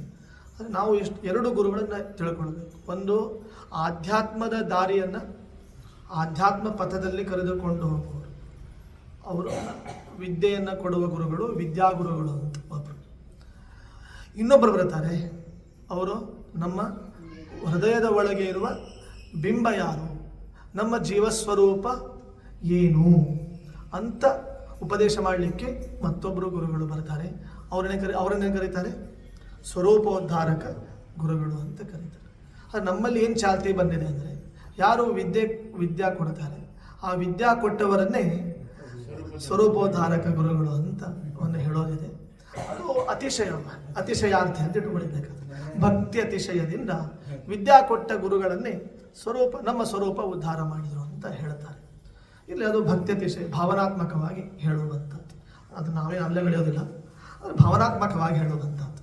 ಆದರೆ ನಿಜವಾದ ಸಂಗತಿ ಏನು ಅಂದರೆ, ನಮ್ಮ ಸ್ವರೂಪ, ಜೀವಸ್ವರೂಪ ಏನು, ಆ ಜೀವದ ಅಂತರ್ಯಾಮಿ ಜೀವನ ಅಂತರ್ಯಾಮಿಯಾಗಿರುವ ಭಗವಂತನ ರೂಪ ಯಾವುದು, ಆ ಜೀವನ ಕರ್ತವ್ಯ ಏನು, ಯಾವ ಮಾರ್ಗದಲ್ಲಿ ಅನ್ನೋ ವ್ಯಾಖ್ಯಾನದಲ್ಲಿ ಬರ್ತದೆ. ಅರ್ಚಿರಾದಿ ಮಾರ್ಗಗಳು ಅಂತ ಬರ್ತದೆ. ಅಲ್ಲಿ ಯಾವ ಮಾರ್ಗದಲ್ಲಿ ಈ ಜೀವ ಸಾಕ್ತದೆ, ಮೋಕ್ಷ ದ್ವಾರವನ್ನು ತಲುಪೋದು ಯಾವ ಮಾರ್ಗದ ಮೂಲಕ ಈ ಜೀವ ಹೊರಡ್ತಾನೆ, ಈ ಎಲ್ಲ ರಹಸ್ಯ ಸಂಗತಿಗಳನ್ನು ಈ ಗುರು ಉಪದೇಶ ಮಾಡೋದಿಲ್ಲ. ಯಾರು ವಿದ್ಯಾ ಕೊಡುವ ಗುರು ಉಪದೇಶ ಮಾಡೋದಿಲ್ಲ, ಅದನ್ನು ಆ ಗುರುಗಳು ಕೊನೆಗೆ ಬರ್ತಾರೆ. ಸ್ವರೂಪವನ್ನು ತೋರಿಸುವ, ಸ್ವರೂಪದ ಬಗ್ಗೆ ತಿಳಿಸುವ ಗುರುಗಳು ಬರ್ತಾರೆ. ಆದರೆ ನೀವು ನನಗೆ ಕೇಳಬೇಡಿ ಯಾವಾಗ ಬರ್ತಾರೆ ನಂಗೆ ಕೇಳಬೇಡಿ, ನನಗೆ ಗೊತ್ತಿಲ್ಲ, ಅದು ಯಾರಿಗೂ ಗೊತ್ತಿಲ್ಲ. ಯಾವ ಸ್ವರೂಪೋದ್ಧಾರಕ ಗುರುಗಳು ಅವ್ರು ಯಾವಾಗ ಬರ್ತಾರೆ ಅಂತ ಅನ್ನೋದು ನಮಗೆ ಗೊತ್ತಿಲ್ಲ. ಯಾಕೆಂದರೆ ಎಷ್ಟು ಜನ್ಮಗಳು ನಮ್ಮದು ಸಾಗಬೇಕು. ಏಸು ಕಾಯಂಗಳ ಕಳೆದು 84 ಲಕ್ಷ ಯೋನಿ ದಾಟಿ ಬಂದ ಈ ಶರೀರ ತಾನಲ್ಲ ತನ್ನದಲ್ಲ ಆಸೆ ಥರವಲ್ಲ ಮುಂದೆ ಬಾಹುದಲ್ಲ. ಡಿಂಬದಲ್ಲಿರುವ ಜೀವ ಕಂಬಸೂತ್ರ ಗೊಂಬೆಯಂತೆ ಎಂದಿಗಾದರೊಂದು ದಿನ ಸಾವು ತಪ್ಪದೋ. ಡಿಂಬ ಅಂದರೆ ದೇಹ. ಈ ಎಷ್ಟು ದೇಹಗಳು ಅಂದರೆ ಅಂಗಿಗಳು, ತುಂಬ ಅಂಗಿಗಳು ಬರ್ತವೆ. ವರ್ಷಕ್ಕೊಮ್ಮೆ ದೀಪಾವಳಿಗೆ ನಾವು ಅಂಗಿ ಚೇಂಜ್ ಮಾಡ್ತೇವೆ. ಆದರೆ ಜನ್ಮಗಳೆಂಬ ಅಂಗಿಗಳಿವೆ. ಆ ಎಲ್ಲ ಅಂಗಿಗಳು ಕಳಚಬೇಕು. ಸ್ಥೂಲಾಂಗಿ ಅಂತ ಇರ್ತದೆ, ಸೂಕ್ಷ್ಮಾಂಗಿ ಅಂತ ಇರ್ತದೆ, ಇನ್ನೊಂದು ಲಿಂಗಾಂಗಿ ಅಂತ ಇರ್ತದೆ. 3 ಅಂಗಿಗಳು ನಮಗೆ: ಸೂಕ್ಷ್ಮಾಂಗಿ, ಲಿಂಗಾಂಗಿ ಮತ್ತು ಸ್ಥೂಲಾಂಗಿ. ಹರಿದಾಸರೇ ಒಂದು ಕಡೆ ಹೇಳ್ತಾರೆ, ನಾವೆಲ್ಲರೂ ಜಂಗಮರು, ನಾವೆಲ್ಲರೂ ಲಿಂಗಾಂಗಿಗಳು ಅಂತ ಕರೀತಾರೆ. ನಾವೆಲ್ಲ ಅದು ದಾಸರು ಎಲ್ಲೋ ಒಂದು ಕಡೆ ಇದಕ್ಕೆ ಹೋಗಿದ್ರು. ಎಲ್ಲಿ ಹೋಗ್ತಾರೆ ಆ ಪ್ರಕಾರ ಅವರು ಹಾಡು ಮಾಡ್ತಾರೆ. ಇಲ್ಲೂ ಬಹುಶಃ ಅನುಭವ ಮಂಟಪಕ್ಕೆ ಹೋಗಿರ್ಬೇಕು. ಅವರು ಅನುಭವ ಮಂಟಪದ ಕಡೆ ಹೋಗಿರ್ಬೇಕು. ಅಲ್ಲಿ ಹೋದಾಗ ಪುರಂದರದಾಸರು ಇಲ್ಲಿ ಹೋಗಿರ್ಬೇಕು, ಆ ಕಡೆ ಹೋಗಿರ್ಬೇಕು. ಮತ್ತು ಅವ್ರದ್ದೇ ಅಲ್ಲಿ ಇದು ಇತ್ತು, ಜನಸಂಬಂಧ ಇತ್ತು. ಮತ್ತು ಅವ್ರ ಭಾಷೆಯಲ್ಲಿ ಮಾತಾಡಬೇಕು. ಅದಕ್ಕೆ ಇದಕ್ಕೆ ಸ್ಫೂರ್ತಿ ಮಧ್ವಾಚಾರ ತದ್ಭಾಷೆಯ ಚಿತ್ರವಾಕ್ಯಂ. ಅಲ್ಲಿ ಅದಕ್ಕೆ ಗಾಂಭೀರ್ಯಂ ಧೃತಿ ಮುರುವೀರ್ಯ ಮಾರ್ಯ ಭಾವಂ ತೇಜೋಗ್ರ್ಯಂ ಗಿರಮಪಿ ದೇಶಕಾಲಯುಕ್ತಾಂ ರಾಜ ಅಸ್ಯ ಸ್ಫುಟಮುಪಲಭ್ಯ ವಿಸ್ಮಿತೋಸ್ಮೈ ರಾಜ್ಯಾರ್ಧಂ ಸಪದಿ ಸಮರ್ಪಯಾಂಬಭೂವ. ಇಸ್ಲಾಂ ಧರ್ಮದ ಪ್ರತಿಪಾದಕ ರಾಜ ಮಧ್ವಾಚಾರ್ಯರಿಗೆ ಅರ್ಧ ರಾಜ್ಯವನ್ನು ನಿಮಗೆ ಕೊಡ್ತೇನೆ ಅಂತ ಅವನು ಫಿದಾ ಆಗಬೇಕು ಅಂತಂದರೆ ಆಚಾರ್ಯರು ಮಾಡಿದ್ದೇನು ಮೋಡಿಯವನಿಗೆ ತದ್ಭಾಷೆಯ. ಅವನದೇನು ಭಾಷೆ ಇದೆ, ತುರ್ಕ ಭಾಷೆ, ಟರ್ಕಿ ಭಾಷೆ ಅಂತೇನಿದೆ. ಆ ಟರ್ಕಿ ಭಾಷೆಯಲ್ಲಿ ಆಚಾರ್ಯರು ಮಾತನಾಡಿದರು. ಇದು ನಮಗೆ ಜಗದ್ಗುರುಗಳು ಕೊಟ್ಟಿರುವ ಒಂದು ಸಂದೇಶ. ನಾವು ಯಾವ ದೇಶಕ್ಕೆ ಹೋಗಿರುತ್ತೇವೆ, ಯಾವ ಪರಿಸರಕ್ಕೆ ಹೋಗಿರುತ್ತೇವೆ, ಆ ಪರಿಸರಕ್ಕೆ ಅನುಗುಣವಾಗಿ ನಾವು ಮಾತಾಡಬೇಕು. ಆದರೆ ನಮ್ಮ ಧರ್ಮವನ್ನು ಬಿಡಬಾರ್ದು. ಇದು ಆಚಾರ್ಯರು ಕೊಟ್ಟ ಸಂದೇಶ. ವಿಷ್ಣು ಸರ್ವೋತ್ತಮತ್ವ ಪ್ರತಿಪಾದನೆ ಬೆಳ್ಳಿಲ್ಲ ಆಚಾರ್ಯರು. ಅವರು ಕೇಳ್ತಾನೆ, ಇದೆಲ್ಲ ನಿಮಗೆ ಹೇಗೆ ಸಾಧ್ಯ ಆಯಿತು? ಗಂಗಾ ನದಿಯನ್ನು ದಾಟಿ ಬಂದಿದ್ದು, ದೋಣಿಗಳು ನಾವೆಗಳು ಇಲ್ಲ, ನೆಟ್ವರ್ಕ್ ಕಟ್ ಆಗಿದೆ, ನಾವೆಗಳು ಇಲ್ಲ. ಆದರೆ ಇಷ್ಟು ಪ್ರವಾಹ ಗಂಗಾ ನದಿಯನ್ನು ನೀವು ದಾಟಿ ಬಂದಿದ್ದೀರಿ, ಹೇಗೆ ಸಾಧ್ಯ ಆಯಿತು ಅಂತ ಕೇಳಿದರೆ ಆಚಾರ್ಯನ ಉತ್ತರ ಕೊಟ್ಟರು. ಅಲ್ಲೇ ಉತ್ತರ ಇದೆ, ಏನೂ ಇಲ್ಲ, ಎಲ್ಲದಕ್ಕೂ ಒಬ್ಬ ನಿಯಾಮಕ ಅಂತ ಒಬ್ಬ ಇದ್ದಾನೆ. ತತ್ ಪ್ರೇರಣೆಯ, ಅವನ ಪ್ರೇರಣೆಯಿಂದ ನಾವು ಮಾಡ್ತೇವೆ. ಈಗ ಮುಂದೆ ನಾವು ಅವನ ಪ್ರೇರಣೆಯಿಂದ ನಾವು ಮುಂದೆ ಹೊರಟಿದ್ದೇವೆ ಅಂತ ಆಚಾರ್ಯರು. ಈ ಭಾಷೆ ಅವನದೇ ಭಾಷೆ, ಅರ್ಥ ಮಾತ್ರ ಶಾಸ್ತ್ರಾರ್ಥ. ಹೀಗೆ ವಿಷ್ಣು ಸರ್ವೋತ್ತಮತ್ವ ಪ್ರತಿಪಾದಕವಾದ ಸಂದೇಶವನ್ನು ಆಚಾರ್ಯರು ಆ ಇಸ್ಲಾಂ ರಾಜನಿಗೆ ಕೊಟ್ಟಿದ್ದಾರೆ. ಬಹುಶಃ ಯಾರೊಂದು ಗೊತ್ತಿಲ್ಲ, ಅದು ಆಚಾರ್ಯರ ಕಾಲದಲ್ಲಿ ಇದ್ದ ಮುಸ್ಲಿಂ ರಾಜ ಅಂದರೆ ಪ್ರಾಯ ಇದು 12ನೇ ಶತಮಾನ ಅಲ್ಲ. ಇವನು ಖಿಲ್ಜಿ ಇರಬೇಕು, ಜಲಾಲುದ್ದೀನ್ ಖಿಲ್ಜಿ ಅಂತ ಇರ್ತಾರೆ. ಹೆಸರಿಲ್ಲ, ಹೆಸರು ಬೇಕಾಗಿತ್ತು. ನಾರಾಯಣ ಪಂಡಿತಾಚಾರ್ಯರು ಹೆಸರು ಹೇಳಿಲ್ಲ, ಹೆಸರೇ ಹೇಳಿಲ್ಲ. ಇಸ್ಲಾಂ ರಾಜ ಅಂತ ಒಬ್ಬ ಇದ್ದಾನೆ. ಯಾರೋ ಪ್ರಾಯ ದೆಹಲಿಯ ಕಡೆ ಗಂಗಾ ನದಿಯ ತೀರ ಅಂದರೆ ಆ ಕಾಲದಲ್ಲಿ 12ನೇ ಶತಮಾನ ಅಂದರೆ ಜಲಾಲುದ್ದೀನ್ ಖಿಲ್ಜಿ, ಅಲ್ಲಾವುದ್ದೀನ್ ಖಿಲ್ಜಿ ಅಂತ ನಾವು ನೋಡ್ತೀವಿ. ಪದ್ಮಾವತಿ, ಚಿತ್ತೋಡಗಡೆಲ್ಲ ಆ ಸಮಯದಲ್ಲಿ ಆದದ್ದು. ಹಾಗಾಗಿ ಅದನ್ನ ಇಟ್ಕೊಳ್ಬೇಕು. ಗೊತ್ತಿಲ್ಲ ಆ ಪರಿಸರದ ರಾಜ ಯಾರಂತ ಗೊತ್ತಿಲ್ಲ. ಒಟ್ಟು ಒಬ್ಬ ಮುಸ್ಲಿಂ ರಾಜ. ಅವನು ಅರ್ಧ ರಾಜ್ಯಂ ಸಪದಿ ಏನು ಮಾಡಿದ, ಸಪದಿ ಸಮರ್ಪಯಾಂಬಭೂವ, ಅರ್ಧ ರಾಜ್ಯವನ್ನೇ ಆಚಾರ್ಯರಿಗೆ ಸಮರ್ಪಣೆ ಮಾಡಿದ ಅಂತ ನಾವು ನೋಡುತ್ತೇವೆ. ಆ ಪ್ರಕಾರ ದೇಶ ಮತ್ತು ಕಾಲ ಇದಕ್ಕೆಲ್ಲದಕ್ಕೂ ಅನುಸಾರವಾಗಿ ನಡೆಯುವಂತಹದ್ದು ನಮ್ಮ ಧರ್ಮ. ಆ ಪ್ರಕಾರ ಇಲ್ಲಿ ಶುಕಾಚಾರ್ಯರು ಅವರು ಕೊನೆಗೆ ಆಗಮಿಸ್ತಾರೆ. ಸ್ವರೂಪೋದ್ಧಾರಕ ಗುರುಗಳು ಯಾರಿಗೆ? ರಾಜ ಪರೀಕ್ಷಿತನಿಗೆ ಸ್ವರೂಪವನ್ನು, ಅವನ ಸ್ವರೂಪ ಏನು ಅಂತ ಪ್ರತಿಪಾದನೆ ಮಾಡಲಿಕ್ಕೆ ಬಂದಂಥವರು ಅವರು ಆಮೇಲೆ ಬರ್ತಾರೆ, ಕೊನೆಗೆ ಬರ್ತಾರೆ. ಅವರು ಬರುವಾಗ ಏನಾಗಿತ್ತು ಗೊತ್ತೇನು? ಅವರು ಬರುವಾಗ ಎಲ್ಲ ಸುತ್ತುವರೆದಿರುತ್ತಂತೆ. ಮೃತಶ್ಚ ಬಾಲೈಹಿ ಅವಧೂತ ವೇಷ, ಸ್ತ್ರೀಯರು ಮತ್ತು ಬಾಲಕರು ಎಲ್ಲ ಸುತ್ತುಕೊಂಡು ಬಂದರು. ಯಾಕೆಂದರೆ ಅವರೇನಾಗಿದ್ದರು? ಅವರು ಅವಧೂತರು. ಮತ್ತು ಅದನ್ನು ಹೇಳಿದರು, ನಾನು ಆಗಲೇ ಅದನ್ನು ಹೇಳ್ತಾ ಇದ್ದೆ, ನಾವೆಲ್ಲರೂ ಜಂಗಮರು, ನಾವೆಲ್ಲರೂ ಲಿಂಗಾಂಗಿಗಳು ಅಂತ ಅದನ್ನು ಹೇಳಲಿಕ್ಕೆ ಹೊರಟಿತ್ತು. ಅಂದರೆ ನಮ್ಮಲ್ಲಿ 3 ಅಂಗಿಗಳಿವೆ, ಆ 3 ಅಂಗಿಗಳು ಹೋಗಬೇಕು. ಒಂದು ಅಂಗಿ ಹಾಗೆ ಇರ್ತದೆ, ಯಾವುದು? ಸ್ವರೂಪಾಂಗಿ ಅಂತ ಅನ್ನೋದು ಅದ್ರ ಜೊತೆಗಿರ್ತದೆ, ಅದೇನು ಹೋಗೋದಿಲ್ಲ. ಅದು ಮೋಕ್ಷಕ್ಕೆ ಹೋದರೂ ಅದಿರ್ತದೆ, ಅದಿದ್ರೇ ಮತ್ತೆ ಅದು ಹೋಗಿಬಿಟ್ರೆ ಮತ್ತೆ ಮುಂದೆ ಮೋಕ್ಷದ ಸುಖ ಅನುಭವಿಸೋದೆ. ಸಚತುರ್ಭುಜಾವನಜ ಪತ್ರ ದೃಶೋ ವರವೇಷಿಣೋತ್ರ ಸಪಿಶಂಗಪಟಾಹ ಅರುಣ ಪ್ರಭಾಶ್ಚ ತರುಣಾಬ್ರರುಚೋ ವಿಚರಂತಿ ನಿತ್ಯ ರುಚಯ ಪುರುಷಾಹ. ಮತ್ತು ಇವೆಲ್ಲ ಮೋಕ್ಷ ಸುಖ ಅಲ್ಲ. ಮತ್ತು ಸೂಕ್ಷ್ಮ ಅಂಗಿಯೂ ಇಲ್ಲ ಅಂತಂದರೆ ಮತ್ತೆ ಸುಖಾನುಭವ ಆಗೋದು ಹೇಗೆ? ಸುಖಾನುಭವಕ್ಕೇನು ಬೇಕು? ದೇಹ ಬೇಕು. ದೇಹ ಇಲ್ಲ ಅಂತಂದರೆ ಸುಖಾನುಭವ ಆಗೋದಿಲ್ಲ. ಆದ್ದರಿಂದ ದೇಹ ಅಸ್ತಿತ್ವವನ್ನು ನಾವು ಒಪ್ಪಿಕೊಳ್ಳಬೇಕಾಗ್ತದೆ, ಒಪ್ಪಿಕೊಳ್ಬೇಕು. ಸ್ವರೂಪ ದೇಹದ ಅಸ್ತಿತ್ವವನ್ನು ಒಪ್ಪಿಕೊಳ್ಬೇಕು. ಅಲ್ಲಿ ಹೌದು, ದೇಹ ಇರ್ತದಲ್ಲ, ಗರುಡ ಪುರಾಣ ಹೇಳಿದೆ, ಅದಕ್ಕೊಂದು ಪಿಂಡಜ ದೇಹ ಅಂತ, ಯಾತನಾ ದೇಹ ಅಂತ, ಪಿಂಡಜ ದೇಹ ಅಂತಾರೆ. ಇಲ್ಲಿ ಏನು ನಡೀತದೆ ಅದರದ್ದು ಅನುಭವ ಅಲ್ಲಿ ಆಗ್ತಾ ಇರ್ತದೆ. ಅದು ಸೂಕ್ಷ್ಮ, ಅದು ಎಲ್ಲಿಯೋ ನಡೆಯುವ ಸಂಗತಿಗಳು ನಮಗೆ ಸೂಕ್ಷ್ಮ ರೂಪದಿಂದ, ಸೂಕ್ಷ್ಮ ದರ್ಶಕದಲ್ಲಿ ನಮಗೆ ಬರ್ತದೆ. ಹಾಗೆ ಅದು ಅಲ್ಲಿ ಅನುಭವಕ್ಕೆ ಬರ್ತದೆ. ಅಂದರೆ ನಾನು ಯಾಕೆ ಹೇಳಿದೆ ಅಂದರೆ ಸುಖಾನುಭವಕ್ಕೆ ಏನು ಬೇಕಾಗ್ತದೆ? ದೇಹ ಬೇಕು. ಈ ಸೂಕ್ಷ್ಮ ದೇಹ ಇದ್ದಾಗ, ಸ್ವರೂಪ ದೇಹ ಇದ್ದಾಗ ಮುಕ್ತಿಯೋಗ್ಯ ಜೀವರಾಗಿದ್ದರೆ ಕೇವಲ ಸುಖಾನುಭವ, ತಮೋಯೋಗ್ಯರಿದ್ದರೆ ಅವರಿಗೆ ಕೇವಲ ದುಃಖಾನುಭವ ಅಂತ. ಹೇಗೆ ಅಂತ ತಮೋಯೋಗ್ಯರಿಗೆ ದುಃಖಾನುಭವ, ಮುಕ್ತಿಯೋಗ್ಯರಿಗೆ ಸುಖಾನುಭವ, ಮತ್ತು ರಾಜಸರಿಗೆ ಮಿಶ್ರಾನುಭವ, ಸುಖ ದುಃಖ. ಅದನ್ನೇ ಆಚಾರ್ಯರು ವಿಶ್ವೋದಯ ಸ್ಥಿತಿ ಲಯ ಉನ್ನಿಯತಿ ಪ್ರದಾಯ ಜ್ಞಾನಪ್ರದಾಯ ಅಲ್ಲಿ ಹೇಳ್ತಾರೆ. ವಿಬುಧಾಸುರ ಸೌಖ್ಯ ದುಃಖ ಸತ್ಕಾರಣಾಯ ಅಂತ ಹೇಳ್ತಾರೆ. ವಿಬುಧರಿಗೆ ಸುಖ ಕಾರಣ, ಅಸುರರಿಗೆ ದುಃಖ ಕಾರಣ. ಇನ್ನೊಂದು ಹೇಳಬೇಕು ಅಲ್ಲಿ, ವಿಬುಧಾಸುರರಿಗೆ ಸುಖ ದುಃಖ ಕಾರಣ ಅಂತ. ಹೀಗೆ ಮೂರು ಕೆಟಗರಿ: ವಿಬುಧ, ಅಸುರ, ವಿಬುಧಾಸುರ. ವಿಬುಧರಿಗೆ ಸುಖ, ಅಸುರರಿಗೆ ದುಃಖ, ವಿಬುಧಾಸುರರಿಗೆ ಸುಖ ದುಃಖ ಅಂತ.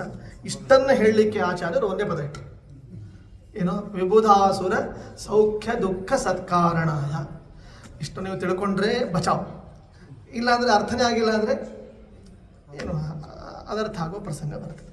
ಅದರಿಂದ ಆಚಾರ್ಯರ ಒಂದೊಂದು ವಾಕ್ಯಗಳು ನಮಗೆ ನಮ್ಮ ಕಣ್ಣು ತೆರೆಸುವಂಥದ್ದು. ಆದ್ದರಿಂದ ಇಂತಹ ಅರ್ಥಗಳನ್ನು ಕೊಟ್ಟಿರುವ ಅದ್ವಿತೀಯ ಆಚಾರ್ಯರು ಅಂದರೆ ಅದು ಒಬ್ಬರು ಪ್ರಾಣದೇವರು, ಮಧ್ವಾಚಾರ್ಯರು ಮಾತ್ರ. ಅವರು ಮಾತ್ರ ಕೊಡಲಿಕ್ಕೆ ಸಾಧ್ಯ. ಒಳ್ಳೊಳ್ಳೆಯ ಅರ್ಥಗಳನ್ನು ಆಚಾರ್ಯರು ಕೊಡ್ತಾರೆ. ಅವರು ಶಾಸ್ತ್ರಾರ್ಥಗಳನ್ನು ಮಾತ್ರ ಕೊಡ್ತಾರೆ ಹೊರತು ಉಳಿದ ವಿಷಯಗಳನ್ನು ಟಚ್ಚೇ ಮಾಡೋದಿಲ್ಲ ಆಚಾರ್ಯ. ನಿಮ್ಗೆ ಇನ್ನೊಂದು ಹೇಳ, ಅವರು ಬೇರೆದ್ರ ಬಗ್ಗೆ ಹೇಳೇ ಇಲ್ಲ. ಉಪವಾಸ ಅಂದರೆ ಒಂದೇ ಉಪವಾಸ ಹೇಳಿದ್ದಾರೆ ಅವರು. ಆ ಋಷಿಪಂಚಮಿ ಉಪವಾಸ ಹೇಳಿಲ್ಲ ಅವರು, ಬೇರೆ ಉಪವಾಸ ಹೇಳೇ ಇಲ್ಲ, ಒಂದೇ ಉಪವಾಸ. ಏಕಾದಶಿ ಉಪವಾಸದ ಬಗ್ಗೆ ಒಂದು ಹೇಳಿದ್ದಾರೆ, ಕೃಷ್ಣಾಷ್ಟಮಿ ಉಪವಾಸದ ಬಗ್ಗೆ ಒಂದು ಹೇಳಿದ್ದಾರೆ. ಇವೆರಡು ಉಪವಾಸದ ಬಗ್ಗೆ ಆಚಾರ್ಯರ ಉಲ್ಲೇಖ. ಬಿಟ್ಟರೆ ಶಾಲಿಗ್ರಾಮದ ಮಹತ್ವ ಚಕ್ರಾಂಕಿತದ ಮಹತ್ವ, ಪೂಜೆಯ ಮಹತ್ವ, ವಿಷ್ಣು ಪೂಜೆಯ ಮಹತ್ವ, ವಿಷ್ಣು ನೈವೇದ್ಯ. ಇದು ಬಿಟ್ಟರೆ ವಿಷ್ಣು ಸರ್ವೋತ್ತಮತ್ವ. ಇದನ್ನು ಬಿಟ್ಟರೆ ಆಚಾರ್ಯರು ನೀವು ಧಾಬಳಿ ಮಡಿ ಮಾಡಿ, ರೇಷ್ಮೆ ಮಡಿ ಮಾಡಿ, ಅಥವಾ ಒದ್ದೆ ಮಡಿ ಮಾಡಿ, ಸರ್ವಮೂಲ ಗ್ರಂಥಗಳಲ್ಲಿ ನೀವೆಲ್ಲ ಸರ್ವಮೂಲ ಗ್ರಂಥ ಅಧ್ಯಯನ ಮಾಡಿದ್ರಲ್ಲ, ಎಲ್ಲ ಧಾಬಳಿ ಮಡಿ ಅಂತ ಬಂದಿದೆ. ಎಲ್ಲರೂ ಕೂಡ ಧಾಬಳಿ ಮಡಿ ಅಂತ ನೀವು ಮಾಡಬೇಕು, ಒದ್ದೆ ಮಡಿ ಮಾಡ್ಕೊಂಡು ಊಟ ಮಾಡಬೇಕು, ಹಾಗೆಲ್ಲ ಇಲ್ಲ. ಅದೆಲ್ಲ ಬೇರೆ ಗ್ರಂಥದಲ್ಲಿ ಬರ್ತದೆ, ಧರ್ಮಸಿಂಧು ಧರ್ಮ ಗ್ರಂಥಗಳಲ್ಲಿ ಬರ್ತದೆ, ಅಲ್ಲಿ ಬರ್ತದೆ. ಆದರೆ ಆಚಾರ್ಯರ ಗ್ರಂಥಗಳಲ್ಲಿ ಅದು ದೇಶದ ಕಾಲದ ಮತ್ತೆ ಚೇಂಜ್ ಆಗ್ತದೆ, ಅವರವರ ಋಷಿಗಳು ಮುನಿಗಳು ಹೇಳೋದು ಹಾಗೆ ಹೋಗ್ತದೆ. ಆದರೆ ಆಚಾರ್ಯರು ತಿಳಿಸಿಕೊಟ್ಟ ಸಂದೇಶ ಏನು? ವಿಷ್ಣೋ ಸರ್ವೋತ್ತಮತ್ವಂಚ ಸರ್ವದಾ ಪ್ರತಿಪಾದಯ. ವಿಷ್ಣು ಸರ್ವೋತ್ತಮತ್ವ ಪ್ರತಿಪಾದನೆ ಒಂದೇ ಮಾಡಬೇಕು ಹೊರತು ಅದು ಬಿಟ್ಟರೆ ನಿನಗೆ ಬೇರೆ ಯಾವ ಮೋಕ್ಷಕ್ಕೆ ದಾರಿ ಇಲ್ಲ. ಮುಕ್ತಿ ಮಾರ್ಗ ತೆರೆಯೋದು ವೈಕುಂಠ ಏಕಾದಶಿ ಮಾತ್ರ. ವೈಕುಂಠ ಏಕಾದಶಿಯ ದಿನದಂದೇ ವೈಕುಂಠ ದ್ವಾರ ತೆರೆತದ ಹೊರತು ಏಕಾದಶಿ ಉಪವಾಸವೇ ವೈಕುಂಠ ದ್ವಾರಕ್ಕೆ ತೆರೆಯಲಿಕ್ಕೆ ಕಾರಣ ಆಗ್ತದೆ ಹೊರತು ತಿಂದುಬಿಟ್ರೆ ತೆರೆದ ಬಾಗಿಲು ಕೂಡ ಅವನ ಪಾಲಿಗೆ ಬಂದಾಗ್ತದೆ. ಆದ್ದರಿಂದ ಏಕಾದಶಿ ಉಪವಾಸಕ್ಕೆ ಮತ್ತು ವಿಷ್ಣು ಪೂಜೆಗೆ ವಿಷ್ಣು ಸರ್ವೋತ್ತಮತ್ವ, ಜಗತ್ತು ಸತ್ಯ, ಇಷ್ಟನ್ನು ನಮಗೆ ಸಂದೇಶ ರೂಪದಲ್ಲಿ ಕೊಟ್ಟವರು ಯಾರು? ಆಚಾರ್ಯ. ಇದನ್ನು ಪ್ರತಿಪಾದನೆ ಮಾಡಲಿಕ್ಕೆ ಆಚಾರ್ಯರು ಇತಿ ವಾರಾಹೆ, ಇತಿ ಪಾದ್ಮೆ, ಇತಿ ಸ್ಕಾಂದೆ, ಇತಿ ಬ್ರಹ್ಮವೈವರ್ತೆ, ಇತಿ ಗಾರುಡೆ, ಇತಿ ಕಠೋಪನಿಷದಿ, ಹಿಂಗೆ ಉಲ್ಲೇಖ ಮಾಡೇ ಮಾಡ್ತಾರೆ, ಪ್ರತಿಪಾದನೆ ಮಾಡೇ ಮಾಡ್ತಾರೆ. ಎಷ್ಟು ಉದಾಹರಿಸ್ತಾರೆ. ಸ್ವಂತ ವಾಕ್ಯಗಳು ಬಹಳ ಕಮ್ಮಿ ಮಧ್ವಾಚಾರ್ಯ. ಸ್ವಂತ ವಾಕ್ಯಗಳು ಬಹಳ ಕಮ್ಮಿ ಅಂದರೆ ಕಡಿಮೆ. ಎಷ್ಟು? 5% ಇಲ್ಲ ಸ್ವಂತ ವಾಕ್ಯಗಳು. ಬರೇ ಪ್ರಮಾಣ. ಅದಕ್ಕೆ ಅವರನ್ನು ಆಚಾರ್ಯರನ್ನು ಮಾನತೀರ್ಥ ಅಂತ ಹೇಳ್ತಾರೆ. ಅನುಮಾನ ತೀರ್ಥರು ಅಂತ ಆಚಾರ್ಯರಿಗೆ ಹೇಳೋದು. ಅದಕ್ಕೆ ನಿಮಗೆಲ್ಲ ನಾನು ಹೇಳೋದೇನು ಅಂದರೆ, ಅಂತಹ ಅನುಮಾನ ತೀರ್ಥರ ಮತದಲ್ಲಿ ನಾವು ಬಂದಿದ್ದರಿಂದ, ಅವರ ಮತದಲ್ಲಿ ನಾವು ಇವತ್ತು ಬಂದಿದ್ದರಿಂದ ನಮಗೆ ಒಂದು ಹೆಮ್ಮೆ ಇದೆ, ಒಂದು ದೊಡ್ಡ ಹೆಮ್ಮೆ. ಆಚಾರ್ಯ ಶ್ರೀಮದಾಚಾರ್ಯ ಸಂತು ಮೇ ಜನ್ಮನಿ ಅಂತ ಸಾಕ್ಷಾತ್ ಸ್ವತಃ ವ್ಯಾಸರಾಜರು ಹೇಳ್ತಾರೆ. ಪ್ರಥಮೋ ಹನುಮಾನ್ ನಾಮ ದ್ವಿತೀಯೋ ಭೀಮ ಏವಚ ಪೂರ್ಣಪ್ರಜ್ಞ ತೃತೀಯಸ್ತು ಭಗವತ್ ಕಾರ್ಯ ಸಾಧಕ ಅಂತ ವ್ಯಾಸರಾಜರು ಹೇಳಿದರೆ, ಪುರಂದರದಾಸರು ಹೇಳ್ತಾರೆ, ಮಧ್ವ ಮತದ ಸಿದ್ಧಾಂತದ ಪದ್ಧತಿ ಬಿಡಬೇಡಿ, ಬಿಟ್ಟು ಕೆಡಬೇಡಿ. ಪದ್ಧತಿ ಅಂದ್ರೆ ಏನು? ಪದ್ಧತಿ ನಿಮ್ಮ ಪದ್ಧತಿ ಮನಿ ಪದ್ಧತಿ ಅಲ್ಲ. ಮನೆ ಪದ್ಧತಿ ಬಿಡಬೇಡಿ. ಪದ್ಧತಿ ಅಂದ್ರೆ ಏನು? ವಿಷ್ಣು ಸರ್ವೋತ್ತಮತ್ವದ ಪದ್ಧತಿ. ಅದನ್ನು ಬಿಡಬೇಡಿ, ಬಿಟ್ಟು ಕೆಡಬೇಡಿ ಅಂತ. ವಿಷ್ಣು ಸರ್ವ ಹರಿರೇವ ಪರೋ ಮತ್ತದೇ ಹರಿರೇವ ಪರೋ ಹರಿರೇವ ಗುರು ಹರಿರೇವ ಜಗತ್ ಪಿತೃ ಮಾತ್ರ ಗತಿ. ಅಲ್ಲ, ಅಕಸ್ಮಾತ್ ಆಚಾರ್ಯರು ಅವರು ಸೆಲ್ಫಿಶ್ ಆಗಿದ್ರೆ ತಮ್ಮದೇ ಸರ್ವೋತ್ತಮ ಅಂತ ಹೇಳ್ಬೋದಿದ್ದಾರೆ. ನಾನು ವಾಯು ಅಂದರೆ ಎಲ್ಲರಿಗೂ ಆಕ್ಸಿಜನ್ ಇಲ್ಲ ಅಂದರೆ ಖತಮ್ ಹೋಗಯ, ಎಲ್ಲ ಖತಮ್ ಹೋಗಿಬಿಡ್ತಾರೆ. ಆದ್ದರಿಂದ ನಾನೇ ವಾಯು ಆದ್ದರಿಂದ ನಾನು ಸರ್ವೋತ್ತಮ, ನೀವು ನನ್ನನ್ನೇ ಉಪಾಸನೆ ಮಾಡಬೇಕು ಅಂತ ಹಿರಣ್ಯಕಶಿಪು ಹೇಳಿದಾಗ ಹೇಳ್ಬೋದಿತ್ತಲ್ಲ ಮಧ್ವಾಚಾರ್ಯರು. ಹಂಗೆ ಅವರಿಗೆ ಅಭಿಪ್ರಾಯ ಇದ್ದರೆ, ಆ ಆಶಯ ಅವರಿಗಿದ್ರೆ ನನ್ನನ್ನೇ ನೀವು ದೇವರದ್ದು ಉಪಾಸನೆ ಮಾಡಿ ಅಂತ ಆಚಾರ್ಯ ಹೇಳ್ಬೋದಿತ್ತಲ್ಲ. ಹಂಗೆ ಹೇಳಲಿಲ್ಲ ಆಚಾರ್ಯರು. ಅಥವಾ ಇನ್ಯಾರು ತಮಗೆ ಇಷ್ಟರಾದವರನ್ನು, ತಮ್ಮನ್ನು ತುಂಬ ಪ್ರೀತಿ ಮಾಡೋರನ್ನು ಅಥವಾ ತಮ್ಮ ಹೊಗಳವರನ್ನು, ಯಾರು ಶಿವನೋ ಶೇಷನೋ ಅವನು ಹೇಳ್ಬೋದಿತ್ತಲ್ಲ, ಅವನು ಉತ್ತಮ ಅಂತ ಹೇಳ್ಬೋದಿತ್ತಲ್ಲ. ಹೇಳಿಲ್ಲ. ಏನು ಹೇಳಿದ್ರು ಆಚಾರ್ಯರು? ಏನೂ ಬಯಸದೆ, ತಮಗೇನೂ ಅಪೇಕ್ಷೆ ಇಟ್ಟುಕೊಳ್ಳದೆ, ಎಲ್ಲ ವೇದಗಳು ಎಲ್ಲ ಶಾಸ್ತ್ರಗಳು ಏನನ್ನು ತಿಳಿಸ್ತದೆ ಅದೇ ಪರಮಾರ್ಥ ಅಂತೆ ಸಿದ್ಧಸ್ತು ಸಿದ್ಧಾಂತ ಮಧ್ವಸ್ಯಾಗಮ ಏವಹಿ ಅಂತ ಯಾವ ಸ್ವಾರ್ಥ ಇಲ್ಲದೆ ಪರಮಾರ್ಥವನ್ನು ತಿಳಿಸಿಕೊಟ್ಟಂತಹ ತ್ರೈಲೋಕ್ಯಾಚಾರ್ಯರು ಅಂದರೆ ಅದು ಮಧ್ವಾಚಾರ್ಯರು ಅಂತ ನಾವು ಭಾವಿಸಬೇಕು. ಇಲ್ಲ, ತಮ್ಮನ್ನೇ ಸರ್ವೋತ್ತಮ ಅಂತ ಹೇಳ್ಬೋದಿತ್ತು. ವಾಯು ಏವ ಉಪಾಸ್ಯ ವಿಷ್ಣುರೇವ ವಿಜಿಜ್ಞಾಸ್ಯ ಸರ್ವಕರ್ತಾಗಮೋದಿತ ಅಂತ ಹೇಳುವ ಹಾಗೆ ವಾಯುರೇವ ವಿಜಿಜ್ಞಾಸ್ಯ ಸರ್ವಕರ್ತಾಗಮೋದಿತ ಅಂತ ಹೇಳ್ಬೋದಿತ್ತು. ಹೇಳಲಿಲ್ಲ. ಯಾಕೆ ಹೇಳಲಿಲ್ಲ? ಗೊತ್ತಿದೆ ಅವರಿಗೆ. ಏನು? ವಿಷ್ಣು ಮಾತ್ರ, ಹರಿ ಮಾತ್ರ, ನಾರಾಯಣ ಮಾತ್ರ ಸರ್ವ ಜಗತ್ತಿಗೆ ಕಾರಣ ಹೊರತು ಉಳಿದವರು ಯಾರೂ ಕೂಡ ಜಗತ್ತಿಗೆ ಕಾರಣರು ಅಲ್ಲ. ಅದು ಬರೇ ಕಾರಣ ಅಂದರೆ ಮತ್ತು ಕೆಲವರು ಬೇರೆ ದಾರ್ಶನಿಕರು ಕಾರಣ ಅಂತ ಹೇಳ್ತಾರೆ ಜಗತ್ತಿಗೆ. ಏನು ಅಂತ ಕಾರಣ ಅಂತ ಹೇಳ್ತಾರೆ? ಬೇರೆ ರೀತಿಯಲ್ಲಿ ಕಾರಣ ಕೊಡ್ತಾರೆ. ಆದರೆ ಆಚಾರ್ಯರು ಯಾವ ರೀತಿ ಕಾರಣ ಹೇಳಿದ್ದಾರೆ? ನಾರಾಯಣನನ್ನು ನಿಮಿತ್ತ ಕಾರಣ ಅಂತ ಹೇಳ್ತಾರೆ. ನಿಮಿತ್ತ ಕಾರಣ ಅಂತ ಹೇಳೋದು ಬೇರೆ, ಅಥವಾ ಉಪಾದಾನ ಕಾರಣ ಅಂತ ಹೇಳೋದು ಬೇರೆ. ಉಪಾದಾನ ಕಾರಣಕ್ಕೂ ನಿಮಿತ್ತ ಕಾರಣಕ್ಕೂ ಲಾಟ್ ಆಫ್ ಡಿಫ್ರೆನ್ಸ್ ಇದೆ. ಅಜಗಜಾಂತರ ಉಪಾದಾನ ಕಾರಣ ಅಂತ ಹೇಳಿಬಿಟ್ರೆ ಏನಾಗ್ತದೆ ಗೊತ್ತೇನು? ಒಂದೇ ಆಗೋ ಪ್ರಸಂಗ ಬರ್ತದೆ, ಐಕ್ಯವಾದ ಆಗ್ತದೆ. ಉಪಾದಾನ ಕಾರಣ ಅಂತ ಹೇಳಿ ನಾರಾಯಣನನ್ನು ಆಚಾರ್ಯ ಏನಂತ ಹೇಳ್ತಾರೆ? ನಿಮಿತ್ತ ಕಾರಣ ಅಂತ ಹೇಳ್ತಾರೆ. ನಿಮಿತ್ತ ಕಾರಣ ಅಂತ ಹೇಳಿಬಿಟ್ರೆ ಸ್ವಾಮಿತ್ವ ಬಂದ್ಬಿಡ್ತದೆ. ನಿಮಿತ್ತ ಕಾರಣ ಅಂತ ಹೇಳಿದ್ರೆ ಸ್ವಾಮಿತ್ವವೂ ಬರ್ತದೆ, ದಾಸ್ಯವೂ ಬರ್ತದೆ. ಉಪಾದಾನ ಕಾರಣ ಅಂತ ಹೇಳಿಬಿಟ್ರೆ ಐಕ್ಯವಾದ ಬರ್ತದೆ. ಹಾಗಾಗಿ ನಿಮಗೆ ಐಕ್ಯವಾದ ಇಷ್ಟವೋ ಅಥವಾ ತತ್ವವಾದ ಇಷ್ಟವೋ ಅಂತ ಕೇಳಿದಾಗ ತೂಕ ಮಾಡಿ ನೋಡಿದರೆ ಐಕ್ಯವಾದವನ್ನು ಮತ್ತೆ ಇದು ತತ್ವವಾದವನ್ನು ಎರಡನ್ನೂ ಕೂಡ ತುಲಾಭಾರ ಮಾಡಿ ನೋಡಿದಾಗ ಅಂದು ಹೇಗೆ ಮಹಾಭಾರತ ತುಲಾಭಾರದಲ್ಲಿ ಜಯಿಸಿತು, ಹಾಗೆ ಇಂದು ತತ್ವವಾದವೇ ತುಲಾಭಾರದಲ್ಲಿ ಅದು ಗೆಲ್ತದೆ, ಅದೇ ಜಯಿಸ್ತದೆ ಅಂತ ನಾವು ಇಟ್ಟುಕೊಳ್ಬೇಕು. ಹೀಗೆ ಆಚಾರ್ಯರು ಕೊಟ್ಟ ಸಂದೇಶ ಅಪೂರ್ವವಾದದ್ದು. ನೋಡಿ, ನೀವು ಇನ್ನೊಂದು ಹೇಳ್ತೇನೆ. ಭಾಗವತ ಇದೆ, 18,000 ಶ್ಲೋಕ ಭಾಗವತ. ಭಾಗವತಕ್ಕೆ ವ್ಯಾಖ್ಯಾನ ಯಾರದಿದೆ? ಅನೇಕ ದಾರ್ಶನಿಕರಿದ್ದಾರೆ. ನಾವು ಅನೇಕ ದಾರ್ಶನಿಕರನ್ನು ನೋಡಿದಾಗ ಬೇರೆ ಯಾವ ದಾರ್ಶನಿಕರು ಭಾಗವತ ಟಚ್ ಮಾಡಿ. ಭಾಗವತಕ್ಕೆ ಬ್ರಹ್ಮಸೂತ್ರಕ್ಕೆ ವ್ಯಾಖ್ಯಾನ ಇದೆ, ಬ್ರಹ್ಮಸೂತ್ರಗಳಿಗೆ ವ್ಯಾಖ್ಯಾನ ಇದೆ, ಉಪನಿಷತ್ತುಗಳಿಗೆ ವ್ಯಾಖ್ಯಾನ ಇದೆ, ಭಾಷ್ಯ ಇದೆ, ಉಪನಿಷತ್ ಭಾಷ್ಯ ಅಂತ ಇದೆ, ಸೂತ್ರ ಭಾಷ್ಯ ಅಂತ ಇದೆ. ಆದರೆ ಭಾಗವತ ಭಾಷ್ಯ, ಭಾಗವತಕ್ಕೆ ಒಬ್ಬ ದಾರ್ಶನಿಕರು ವ್ಯಾಖ್ಯಾನವನ್ನು ಮಾಡಿದ್ದು ಅದು ಒಬ್ಬರೇ, ಅದು ಮಧ್ವಾಚಾರ್ಯರು ಮಾತ್ರ. ಭಾಗವತ ತಾತ್ಪರ್ಯ ಅಂತ ಮಾಡಿದ್ದಾರೆ. ಹಾಗಾಗಿ ಇದನ್ನೆಲ್ಲ ನಾವು ತಿಳಿದುಕೊಂಡಾಗ ಆಚಾರ್ಯರಿಗೆ ಅವರಿಗೆ ಸ್ವಾರ್ಥ ಇಲ್ಲ, ತನ್ನನ್ನು ತಾನು ಬಿಂಬಿಸಿಕೊಡಬೇಕು ಅಂತನ್ನುವ ಅಭಿಪ್ರಾಯ ಅವರದ್ದಲ್ಲ. ಮತ್ತೇನು? ವಿಷ್ಣುರೇವ ವಿಜಿಜ್ಞಾಸ್ಯ ಸರ್ವಕರ್ತ ಗಮೋದಿತ ಸಮನ್ವಯ ತೀಕ್ಷತೇಶ್ಚ ಪೂರ್ಣಾನಂದೋ ಅಂತರಕಾಭವಂತ. ಹಾಗಾಗಿ ಮಾಧ್ವರಿ ನಮಗೆ ಹೆಮ್ಮೆ, ನಾವೆಲ್ಲ ಸ್ವಾರ್ಥಿಗಳಲ್ಲ, ಮಧ್ವಾಚಾರ್ಯರು ಸ್ವಾರ್ಥಿಗಳಲ್ಲ. ಅಂದರೆ ಅವರು ಪರಮಾರ್ಥವನ್ನು ಹೇಳಲಿಕ್ಕೆ ಬಂದವರು. ಉಳಿದ ದಾರ್ಶನಿಕರು ತನ್ನನ್ನೇ ತಾನು ದೇವರು ಅಂತ ಹೇಳಿಕೊಳ್ಳಲಿಕ್ಕೆ ಬಂದವರು. ಗೊತ್ತಾಯ್ತಾ ಡಿಫ್ರೆನ್ಸ್? ಉಳಿದ ದಾರ್ಶನಿಕರಿಗೂ ನಮ್ಮ ಆಚಾರ್ಯರಿಗೂ ಡಿಫ್ರೆನ್ಸ್ ಗೊತ್ತಾಗ್ತದೆ. ಉಳಿದ ದಾರ್ಶನಿಕರು ತನ್ನನ್ನೇ ದೇವರು ಅಂದರೆ ಕೆಲವರು ಇಲ್ಲಿ ಭೇದ ಹೇಳ್ತಾರೆ, ಇದೆಲ್ಲ ಮೊದಲನೇ ಸ್ಕಂದದಲ್ಲಿ ಬರ್ತದೆ, ದ್ವಿತೀಯ ಸ್ಕಂದದಲ್ಲಿ. ಇಲ್ಲಿ ಭೇದ ಹೇಳ್ತಾರೆ, ಅಲ್ಲಿ ಹೋದಾಗ ಅಭೇದವಾದ, ಇನ್ನು ಕೆಲವರದ್ದು ಸಮವಾದ, ಸಮತಾವಾದ ಹೇಳ್ತಾರೆ. ಇಲ್ಲಿ ಭಿನ್ನ, ಜೀವ ಪರಮಾತ್ಮರು ಭಿನ್ನ. ಮೋಕ್ಷಕ್ಕೆ ಹೋದ ಮೇಲೆ ಸಮ. ಎಂಥ ಸಮ ಅಂದರೆ ಲಕ್ಷ್ಮೀಪತಿಗೆ ಅಹಂ ಸಮಃ ಅಂತ ಹೇಳ್ತಾರೆ. ಲಕ್ಷ್ಮೀಪತಿಗೆ ನಾನು ಸಮ. ಇದು ಒಂದು ವಾದ ಇದೆ, ಇದೊಂದು ದರ್ಶನ ಇದೆ, ಇದು ಒಂದು ಮತ ಇದೆ. ಹಾಗಾಗ್ತದೆ ನಾವು ಲಕ್ಷ್ಮಿಯಲ್ಲಿ ಮತ್ತು ವರಮಹಾಲಕ್ಷ್ಮಿ ವೃತ ಯಾಕೆ ಮಾಡಬೇಕು? ಮತ್ತು ನಾವು ವೃತಾಚರಣೆ ಯಾಕೆ? ಲಕ್ಷ್ಮಿಯಲ್ಲಿ ಲಕ್ಷ್ಮಿಯ ಕೆಪಾಸಿಟಿ ಏನು? ಅಹಂ ಬ್ರಹ್ಮಾಣಂ ತೃಣಂ ಕೃಣೋಮಿ, ಅಹಂ ತೃಣಂ ಬ್ರಹ್ಮಾಣಂ ಕೃಣೋಮಿ. ಶಿವನನ್ನು ಮಾಡ್ತೇನೆ ನಾನು, ಬ್ರಹ್ಮನನ್ನು ನಾನು ಮಾಡ್ತೇನೆ, ಬ್ರಹ್ಮಾಂಡವನ್ನು ನಾನು ಸೃಷ್ಟಿಸ್ತೇನೆ.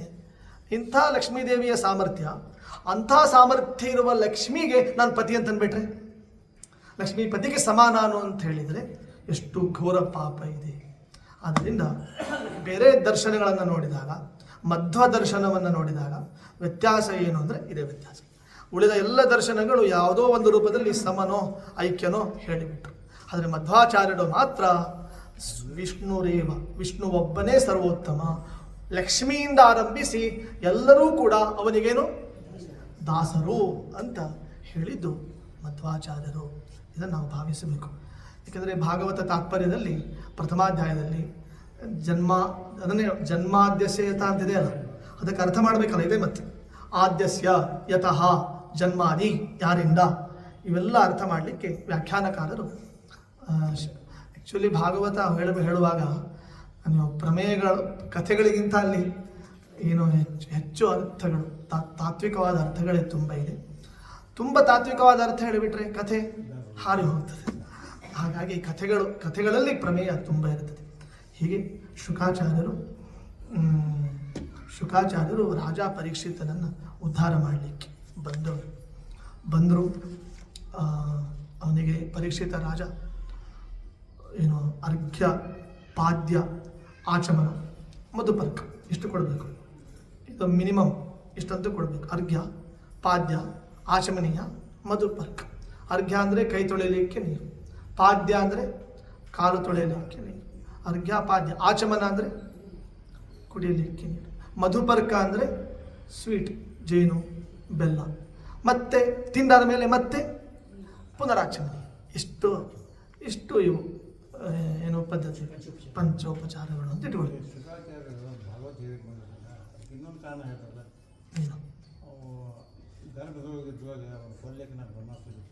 ನಿನ್ನೆ ಹೇಳಿದೆ ಅದಕ್ಕೆ ಪ್ರಾಯಶ್ಚಿತ್ತ ರೂಪವಾಗಿ ಭಾಗವತ ಹೇಳ್ತೀನಿ ಇರ್ತದೆ. ಭಾಗವತ ಬರ್ತೇನೆ ಇಲ್ಲೇನು ಬಂದಿಲ್ಲ, ಅಂದರೆ ಬೇರೆ ಕಡೆ ಬರ್ತಿರ್ತದೆ. ಅಂದರೆ ಅದು ಒಂದು ರೂಪದಿಂದ ಉದ್ಧಾರ ಮಾಡಲಿಕ್ಕೆ ಶುಕಾಚಾರ್ಯರು ಪ್ರಾಯಶ್ಚಿತ್ತ ಅಂತ ಹೇಳಿ ನಮಗೆ ಇಲ್ಲಿಲ್ಲ ಭಾಗವತದಲ್ಲಿ. ಯಾಕಂದ್ರೆ ಅವರು ಬ್ರಹ್ಮಾಸ್ತ್ರ ಬಿಟ್ಟಿದ್ದಾರೆ ಒಪ್ಪಲಿಕ್ಕೆ, ಅದಕ್ಕೆ ಏನು ಉದ್ಧಾರ ಮಾಡೋದು ಬಂದ ಇರ್ತದೆ, ಆದರೆ ಭಾಗವತದಲ್ಲಿ ಉಲ್ಲೇಖ ಆಗಿಲ್ಲ, ಬೇರೆ ಕಡೆ ಆಗಿಲ್ಲ. ಹೀಗೆ ಬಂದ ಶುಕಾಚಾರ್ಯರಿಗೆ ರಾಜ ಪರೀಕ್ಷಿತ ಏನು ಮಾಡಿದ್ದಾನೆ, ಅರ್ಘ್ಯಪಾದ್ಯಾದಿಗಳನ್ನು ಸಮರ್ಪಣೆ ಮಾಡಿದ್ದಾನೆ. ಸಮರ್ಪಣೆ ಮಾಡಿ ಏನು ಹೇಳಬೇಕು, ಏನು ಕೇಳಬೇಕು, ಏನನ್ನು ಚಿಂತಿಸಬೇಕು ಅಂತ ಇದೆಲ್ಲ ರಾಜ ಪರೀಕ್ಷಿತನ ಪ್ರಶ್ನೆ. ಏನನ್ನ ಚಿಂತಿಸಿದರೆ, ಸ್ಮರಿಸಿದರೆ, ಕಥನ ಮಾಡಿದರೆ ನಮ್ಮ ಉದ್ಧಾರ ಆಗ್ತದೆ ಅಂತ ಪರೀಕ್ಷಿತನ ಪ್ರಶ್ನೆ. ಅದಕ್ಕೆ ಶುಕಾಚಾರ್ಯರು ಹೇಳುವ ವಿಷಯಗಳು, ಕೇಳುವ ವಿಷಯಗಳು ತುಂಬ ಇದೆ, ಆದರೆ ಅವೆಲ್ಲವೂ ಏನೋ ಕ್ಷುಲ್ಲಕವಾಗಿರುವಂತಹದ್ದು. ನಾನು ಕೇಳುವ ಒಂದೇ ಒಂದು ವಿಷಯ ಅಂದರೆ ಅದು ಬ್ರಹ್ಮ ವಿಷಯಕ ಜಿಜ್ಞಾಸೆ ಅಂತ ಶುಕಾಚಾರ್ಯರು ಹೇಳ್ತಾರೆ. ಆದರೆ ಶುಕಾಚಾರ್ಯರು ಹೇಳೋದು ರಾಜ ಪರೀಕ್ಷಿತನಿಗೆ ಆರಂಭ ಆಗ್ತದೆ. ನಾವು ಕೇಳಬೇಕು, ಹೇಳಬೇಕು, ಒಳ್ಳೆಯ ಜೀವನ ನಡೆಸಬೇಕು, ದೇವರ ಬಗ್ಗೆ ಧ್ಯಾನಾದಿಗಳನ್ನು ಮಾಡಬೇಕು ಅಂದರೆ ಪ್ರತಿಬಂಧಕ ಬರ್ತದೆ ಅಂತ ಹೇಳ್ತಾರೆ ಶುಕಾಚಾರ್ಯ. ಏನು ಪ್ರತಿಬಂಧಕ ಅಂದರೆ ನಿದ್ರಯಾ ಕ್ರಿಯತೆ ನಕ್ತಂ ವ್ಯವಾಯೇನ ಚ ವಾವಯಃ ದಿವಾಚ ಅರ್ಥ ಇಹ ಯಾ ರಾಜನ್ ಕುಟುಂಬ ಭರಣೇನ ವಾ. ಇದರದೇ ದಾಸರು ನೋಡಿ, ಹಗಲು ನಿನ್ನ ನೆನೆಯಲಿಲ್ಲ ಹಸಿವೆ ತೃಷೆಯಿಂದ, ಇರುಳು ನಿನ್ನ ನೆನೆಯಲಿಲ್ಲ ನಿದ್ರೆಯ ಭರದಿಂದ, ಇವೆರಡರ ಬಾಧೆಗೆ ನಾವೊಳಗಾದೆನೋ ಪುರಂದರ ವಿಠಲ. ಈ ಶ್ಲೋಕದ ಅರ್ಥ ಆಯ್ತು. ದಿವಾಚ ನಿದ್ರಯಾ ಕ್ರಿಯತೆ ನಕ್ತಂ ವ್ಯವಾಯೇನ ಚ ವಾವಯಃ ದಿವಾಚ ಅರ್ಥ ಇಹ ಯಾ ರಾಜನ್ ಕುಟುಂಬ ಭರಣೇನ ವಾ. ಹಗಲೆಲ್ಲ ನಿದ್ರೆ, ಹಗಲೆಲ್ಲ ಏನಾಗ್ತದೆ, ಅರ್ಥ ಸಂಪಾದನೆಗೆ ಟೈಮ್ ಇಲ್ಲ ಅಂತ ಆಗ್ತದೆ. ರಾತ್ರಿ ಎಲ್ಲ ಏನಾಗ್ತದೆ, ನಿದ್ದೆ ಬರ್ತದೆ. ನಿದ್ದೆ ಬರುವವರೆಗೆ ಮೊಬೈಲ್ ಆಗ್ತದೆ. ಹಾಗಾಗಿ ಏನಾಗೋದಿಲ್ಲ, ದೇವರ ಕಡೆಗೆ ಪುರುಸೊತ್ತು ಅಂತ ಸಿಗೋದಿಲ್ಲ ಅಂತ ನಾವು ಹೇಳ್ತೇವೆ. ದೇವರೇ ಕೊಟ್ಟ ಪುರುಸೊತ್ತದು, ದೇವರೇ ಕೊಟ್ಟ ಸಮಯವನ್ನು ಕೊಟ್ಟ ದೇವರಿಗೆ ನಮ್ಮಿಂದ ಸಮಯ ಇಲ್ಲ, ಟೈಮ್ ಇಲ್ಲ ಅಂತ ಅನ್ನೋದು ಇದು ಒಂದು ಆಶ್ಚರ್ಯ. ಇದು ಧರ್ಮರಾಜನಿಗೆ ಯಕ್ಷ ಕೇಳಿದಂತೆ, ಆಶ್ಚರ್ಯ ಯಾವುದು ಅಂತ ಕೇಳಿದಂತೆ. ಯಾವುದು ಜಗತ್ತಿನಲ್ಲಿ ಆಶ್ಚರ್ಯ ಯಾವುದು? ಅವನೊಂದು ಒಳ್ಳೆ ಉತ್ತರ ಕೊಟ್ಟಿದ್ದಾನೆ. ಹಾಗೆ ಇದೊಂದು ಆಶ್ಚರ್ಯ ಯಾವುದು? ಇದೊಂದು ಆಶ್ಚರ್ಯ. ದೇವರೇ ಕೊಟ್ಟ ಸಮಯ ಕೊಟ್ಟ ದೇವರಿಗೆ ಸಮಯ ಇಲ್ಲ ಅಂತ ಹೇಳೋದೇನಿದೆ, ಇದು ಒಂದು ಆಶ್ಚರ್ಯ ಸಂಗತಿಗಳಲ್ಲಿ ಇದು ಒಂದು ಅಂತ ನಾವು ಭಾವಿಸಬೇಕು. ಹೀಗೆ ಶುಕಾಚಾರ್ಯರು ಪರೀಕ್ಷಿತ ರಾಜನಿಗೆ ಧೈರ್ಯ ಕೊಡ್ತಾರೆ, ಒಂದು ಒಳ್ಳೆ ಮೆಡಿಸಿನ್ ಕೊಡ್ತಾರೆ. ಡಾಕ್ಟರ್ ಹತ್ರ ಹೋದಾಗ ಡಾಕ್ಟರು ಒಮ್ಮೆ ಮೆಡಿಸಿನ್ ಕೊಡೋದಿಲ್ಲ, ಒಮ್ಮೆ ಟ್ಯಾಬ್ಲೆಟ್ ಕೊಡೋದಿಲ್ಲ. ಏನು ಮಾಡ್ತಾರೆ, ಒಂದೆರಡು ಒಳ್ಳೆ ಮಾತು ಹೇಳ್ತಾರೆ. ನಿನಗೇನು ಆಗೋದಿಲ್ಲ, ನಿನಗೆ ನಾಳೆ ಅನ್ನೋದ್ರೊಳಗೆ ನೀನು ಆರಾಮಾಗ್ತಿ ಅಂತ ಒಳ್ಳೆ ಡಾಕ್ಟರ್ ಇದ್ದರೆ ಅಂತಾರೆ. ಅಕಸ್ಮಾತ್ ಕೆಟ್ಟ ಡಾಕ್ಟರ್ ಇದ್ದರೆ, ಅಯ್ಯೋ ಹಿಂಗಾಯ್ತಾ, ಬಹುಶಃ ನಾಳೆ ಏನಾಗ್ತದೆ ಯಾರಿಗೂ ಗೊತ್ತಂತ ಅಂದ್ಬಿಟ್ಟು ಅಲ್ಲೇ ಡಮಾರ. ಆದ್ದರಿಂದ ಡಾಕ್ಟರ್ ಆದವನು, ವೈದ್ಯನಾದವನು ಧೈರ್ಯದ ಮಾತುಗಳನ್ನು ಮೊದಲು ಹೇಳಿದಾಗ ಅವನು 50% ಏನಾಗ್ಬಿಡ್ತಾನೆ, ಅವನು ಆರಾಮಾಗ್ಬಿಡ್ತಾನೆ. ಆಮೇಲೆ ಆ ಟ್ಯಾಬ್ಲೆಟ್ಗಳು ಅವು ನೆಪ ಮಾತ್ರ, ಅವು ಆರಾಮ ಮಾಡ್ತಾರೆ. ಅಂದರೆ ವೈದ್ಯರ ಮಾತುಗಳು ಹೇಗೆ ವಿಶ್ವಾಸದ ಮಾತುಗಳು ಹೇಗೆ ಫಲಪ್ರದವಾಗ್ತದೆ, ಧೈರ್ಯದ ಮಾತುಗಳು ಹೇಗೆ ಫಲಪ್ರದವಾಗ್ತದೆ, ಅಧೈರ್ಯದ ಮಾತುಗಳಾಗಿದ್ದರೆ ಏನಾಗಿಬಿಡ್ತದೆ, ಅದು ಸಫಲ ಆಗೋದಿಲ್ಲ, ವಿಫಲ ಅಂತ ಆಗ್ತದೆ. ಹಾಗಾಗಿ ಧೈರ್ಯದ ಮಾತುಗಳನ್ನು ಆಡಬೇಕು. ಅದನ್ನು ಶುಕಾಚಾರ್ಯರು ಹೇಳ್ತಾರೆ. ರಾಜ, ನಿನಗೆ ಒಂದು ವಾರ ಇದೆಯಲ್ಲ, ಒಂದು ವಾರ, ಎಷ್ಟು ಸಮಯ ಇದೆ ನಿನಗೆ ಅಂತ. ನಿನ್ನ ಪ್ರಾಣ ಪಕ್ಷಿ ಹಾರಿ ಹೋಗಲಿಕ್ಕೆ ಎಷ್ಟು ದಿನ? ಇನ್ನೂ ಒಂದು ವಾರ ಇದೆ. 24x7 ಅದೆಷ್ಟಾಯ್ತು ನೀವು ಕ್ಯಾಲ್ಕುಲೇಷನ್ ಮಾಡಿ, ಅಷ್ಟು ಟೈಮ್ ಇದೆ ನಿನಗೆ. ಅಂಥದ್ದು ಖಟ್ವಾಂಗೋ ರಾಜ, ಖಟ್ವಾಂಗನಿಗೆ ಇನ್ನು ನೀನು ಗ್ರೇಟ್, ನಿನಗೆ 7 ದಿವಸ ಆದರೂ ಇದೆ. ಖಟ್ವಾಂಗನಿಗೆ ಒಂದು ಮುಹೂರ್ತ ಪರ್ಯಂತ 48 ನಿಮಿಷ ಅಷ್ಟೇ ಇತ್ತು ಅವನಿಗೆ. ನಾನು ಕೇವಲ ಚಿಕ್ಕ ಸಮಯ ಚಿಕ್ಕ ಸಮಯ ಅವನದ್ದು, ಯಾರದು? ಖಟ್ವಾಂಗಂದು. ನಿಂದು ಬಿಗ್ ಟೈಮ್, ದೊಡ್ಡ ಸಮಯ. ಮತ್ತು ಅವನಿಗಿಂತ ನೀನೇ ಗ್ರೇಟ್ ಅಲ್ಲ. 48 ನಿಮಿಷದಲ್ಲಿ ಪ್ರಾಣ ಪಕ್ಷಿ ಹಾರಿ ಹೋಗೋದಲ್ಲಿ, 1 ವಾರ ಆದಮೇಲೆ ಪ್ರಾಣ ಪಕ್ಷಿ ಹಾರಿ ಹೋಗೋದಲ್ಲಿ. ಹಾಗಾಗಿ ಅವನಿಗಿಂತ ನೀನೇ ಕೀರ್ತಿವಂತ. ಆದ್ದರಿಂದ ಇನ್ನೂ 7 ದಿವಸ ನಿನಗೆ ಸಮಯ ಇದೆ. ಆದ್ದರಿಂದ ಇಂದಿನಿಂದ ನೀನು ಭಾಗವತವನ್ನು ಶ್ರವಣ ಮಾಡುವಂತ ಹೀಗೆ ಒಂದು ಧೈರ್ಯದ ಮಾತನ್ನು ಶುಕಾಚಾರ್ಯರು ಹೇಳ್ತಾರೆ. ಅದು ನಮಗೆ ಹೀಗೆ ಯಾರು ಹೇಳಬೇಕೀಗ? ನಮಗೇನಾದರೂ ಅಕಸ್ಮಾತ್ ಒಂದು ವಾರಕ್ಕೆ ನಮ್ಮದು ಪ್ರಾಣ ಪಕ್ಷಿ ಹಾರಿ ಹೋಗ್ತದೆ ಅಂತ ಗೊತ್ತಿದ್ರೆ 1 ವಾರ ಮುಂಚೆ ಆಯೋಜನೆ ಮಾಡಿ, ಭಾಗವತ ಆಯೋಜನೆ ಮಾಡಿ ಕೊಡ್ಬೋದಿತ್ತು. ವರ್ಷ ಕೇಳೋದು ಅವಶ್ಯಕತೆ ಇರಲಿಲ್ಲ. ಇನ್ನೊಂದು ವಾರ ನಿಮ್ಮದು ಪ್ರಾಣ ಪಕ್ಷಿ ಹಾರಿ ಹೋಗಲಿಕ್ಕೆ ಇನ್ನೊಂದು ವಾರ ಇದೆ ಅಂತ ಹೇಳಿಬಿಟ್ರೆ ಭಾಗವತ ಸೇವಾ ಸಮಿತಿಯ ವತಿಯಿಂದ ಒಂದು ಆಯೋಜನೆ ಮಾಡಿಬಿಟ್ಟು ಮುಂದಿನ ವಾರ ನಿಮ್ಮ ಪ್ರಾಣ ಪಕ್ಷಿ ಹಾರಿ ಹೋಗ್ತದೆ, ಎಲ್ಲರೂ ವೈಕುಂಠಕ್ಕೆ ಹೋಗೋದು, ಹಂಗಾಗ್ತಿತ್ತು.